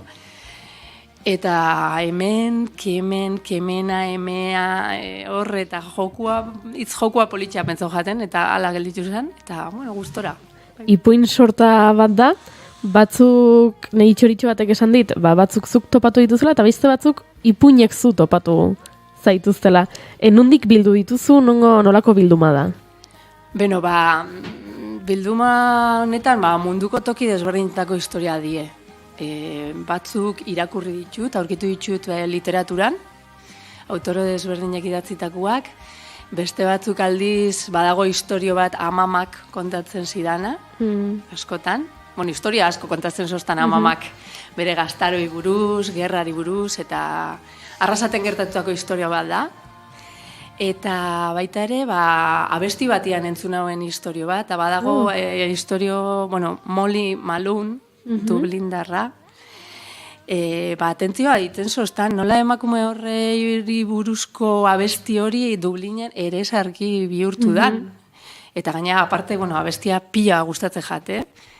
Eta hasi nintzen investigatzen pixkat bere bizitzai buruz zer zegoen, ze abesti xas esaten zauen, eta, bere historia ere bertan dago. Iguen merarekin kuñatxo. Ez dizutuzten. Hemen itzartu guztuen bakarra nik, eta dago, pim-pum. Berriro ere privilegiatu txanaiz, amaman historio hori ere amama kontatzen ziona, ni lekukoa izan nintzen, goindala urte batzuk, Paula Carballeiraen ikastaro batean, probatzen edo kanporatzen edo hemen nagoela esaten zula historio horrek. Eta, pentsatzen dut asko evoluzionatu dela, azin dela historioa, ze aldaketa dago, hasieratu kortan eta egun. Egia esan, historio bat hain gertutik ukitzen zaitunian, ez? Ze niretzat historio horrek dauka oso alderdi emozionala handia, ez? Amamak bizi izan zauelako, uste dudalako gure atzekuen sufrimendu hori gure barnean dauela zela baitz, ez? Eta hori igual historioekin asaltzen da, ez? Eta baita ere historiak dira modu bat, igual, hori osatzeko, ez? Min horiek bintzat, hitzetan ipintzen badugu eta konpartitzen badugu. Eta hasieran pila bat kostatzen jaten, nekien nahi nauela kontau, ez nekien nola. Karo, azten nintzen hitz egiten eta hemen korapilo bat, negarguria, gauza bat hor, kriston, eta karo, horrek bere prozesu eduki dago, ez? Nola distantzia hartu duten pixkat historiakin, eta moldatu egin dut, ez? Kontatzen dut hirugarren pertsona, kontatzen dut, fikziora eraman dut pixka bat, eta, nahi duenak entzun etortzeko entzutera, baina ez dena kontatuko, ez? Hori da, noski. Baina oso historio unkigarrixa da, eta oso polita. Hemen, berezitasun nagusia agian ikuskizun honetan, da ipuin kontakizun musikatua dela. Bai, hori da. Eta musikaria, akordeoi bat dago? Bai. Begira inigo, akordeoia? Bai, jo. Azkenean pena mango dit hemen genuen akordoia oparitu izanek. Egia da. Nik baditut beste akordoi batzuk, baina akordoi txiki bat ekarri ziguten, eta lagun baten alabari paritu diot. Eraz, ez dugu botan noski. Baina bintzat hemen egoten zen, eta bida. Eta azken egunetan ari gara akordoiaren atzon ere agorritik egon zen, arekin ere aritu ginen, ekarreko dute akordoiren batuna. Bintzate sortzen duen energia gatik baldin bada ere. Bueno, eta nola, elkarlana, musikari ipuin kontaketa, nola osatu duzue? Bueno, musikaria Igor Sala da, Arrasatearra, bai, kriston artista, eta laguna, eta, niri akordeoia izugarri gustatzen jat. Bidaiatzen usten duz pila bat bere soinuak. Eta, gauza bat argi neukan, saio hau musikarekin egitea guren hauen. Gustatzen jat musikarekin egitea ere bai, ipuin batetik bestera arnaz hartzeko denbora ematen digulako, pixka eta aurreko historioa sentatzeko, ez dakit. Eta nola laguntzen dauen bebai bidai horretan, ez? Ni kokatzen ipuin baten barruan, baita bestea hurrengoa hasteko, nola laguntzen dit, nola usteot atmosfera oso polita sortzen dela eta laguntzen diola pila bat. Osea, bata besteari laguntzen diotela. Eta, kasu honetan, guren hauen musika egotea eta bai. Ze ona, esan dezu ez duzula dena kontatuko, jendeak ikusi behar duelako, baina ez ditugu datak aipatu mai. Bai, zazpi emanaldia dira orokorrean, Oñati, Arrasate, Barrundia, Iruraizgauna, Berrobi, Amarotz Tolosan eta Zizurkil. Lehenengoa egina da, Oñatin, urriak 26 genuen, Arrasaten estrenaldia Arrasatearra. Bai. 15 egun barrun edo gutxi gora bera, azaroak 17, da, osteguna. Barrundian izango gara, azaroak 18, Irureizgauna, azaroak 27, Berrobin, abenduak 18, Amarotz, urtarriak 3, 23ko urtarriak 3, eta Zizurkilen bukatuko dugu ziklo hau edo zirkuito hau urtarriak 13 ostiralen. Hasi naiz datak begiratzen, eta iruditu zait, 2003ko urtarriak 13 ze urruti, eta gero kontatu naiz ez dagoela... Hemen txera. Ez dagoela inorron. Biei galdetu nahi nizuen, eta galdera inozoa da, baina kuriosidagatik, ze plaza gustatzen zaizu, edo ze eremu gustatzen zaizu gehiago ipuina kontatzeko, entzun ditugu ipuin kontalariak liburutegietan, plazan kalean, kulturetxeetan, aretoetan, zuek nun sentitzen zarete erosoen? Ni erosoen sentitzen naiz ipuinak entzutera etorri dan jendearen artean. Nahi duelako hor dago, presente momentu horretan entzuten, disfrutatzen, baina batez ere hori leku goxo bat, leku goxo bat, zarata handirik gabe, eta holako pixka zainduta dagoen toki batian, berdin da liburutegia, taberna, kulturetxe, ez dakit, gustora sentitzeko baldintzak da zen leku batian. Ados.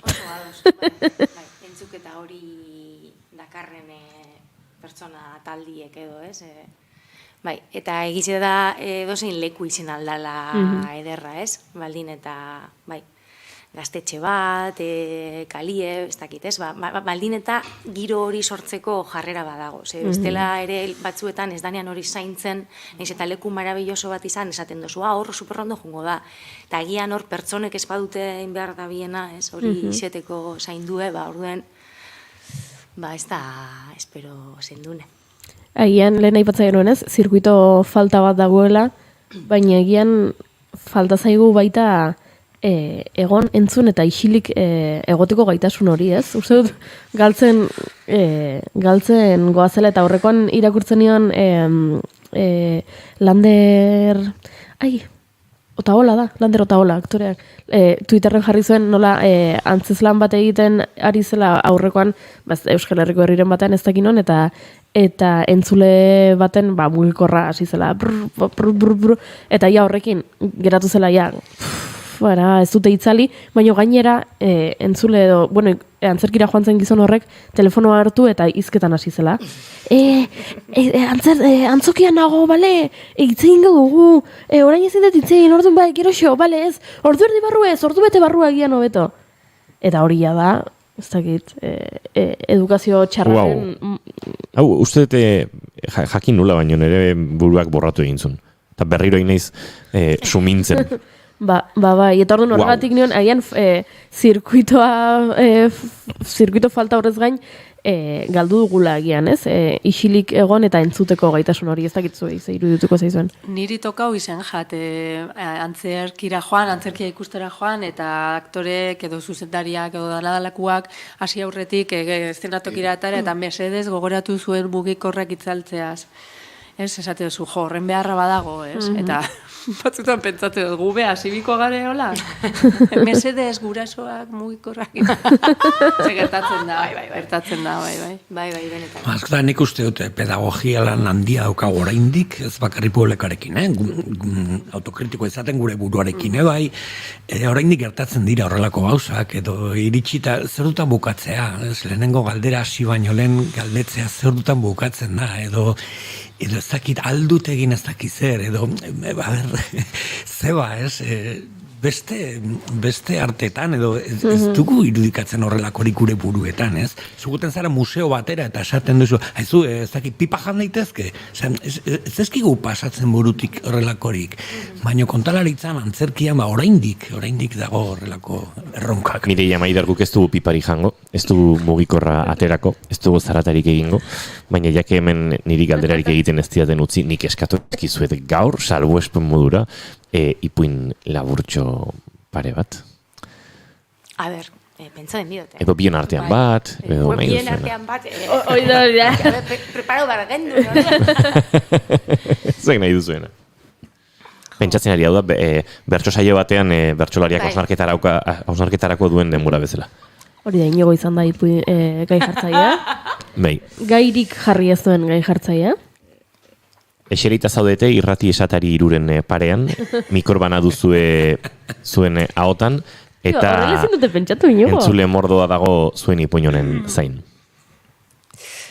Beitu, ez da ipuin bat, da ipuin baten hasia. Aha. Ontxe nabil preparatzen gauzatxo bat datorren astean ezurrenguen emaginek antolatu du esamatasunak jarunaldia eta bertan izango naz ipuina kontatzen eta banabil saio hiekin. Urtera izango da aurrerapen bat esklusiban egiten dudana hemen. Ze ilusioa. Baina da ipuin baten hasia. Horixe nahi dugu. Orduan, igual bukatzen da eta esaten duzu. Bale, baina nik ez ez, bai. Bueno, nindoien ni, kotxie gidatzen, oso ondo ezagutzen ditudan errepide eta bidetatik, eta ikusten dituen inguruetako herriak, eta gogoratzen nuen zenbat uda pasaditudan hor txikitan. Eta nola nire izekorekin joaten nintzen kotxean errepide horietatik abestu gaur egun lotza emango lizkeaken kantuek. Eta gidatzen nenbilela retrovisoretik begiratu eta nire ilobaren begiradarekin topo egin nuen. Orain ni nintzen izeko. Eta kantua topera abestu ondoren isiltasuna egin eta retrovisoretik begira esan zidan nire lobak. Izeko. Eta ni ama baldima naiz, nor izango da nire umeen izeko.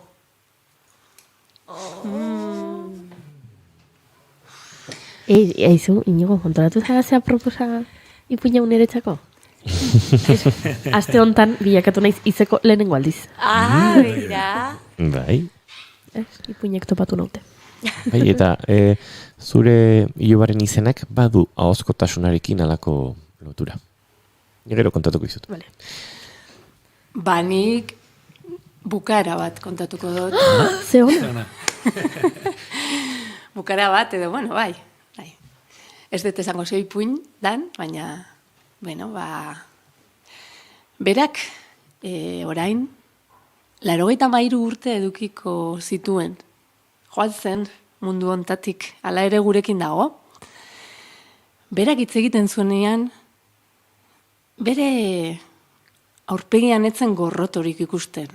Esperantza baizik.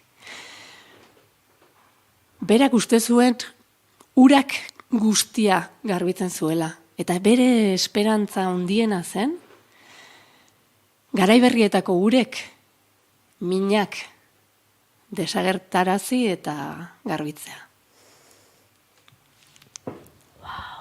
Arratsaldeko 6 dira, eta guk bigarren kafea agurtu behar dugu osotasun honetan.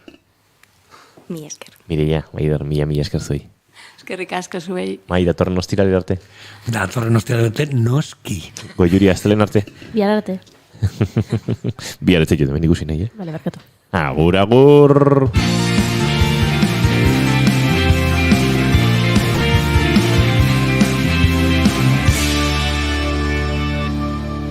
Keep calm and bigarren kafea.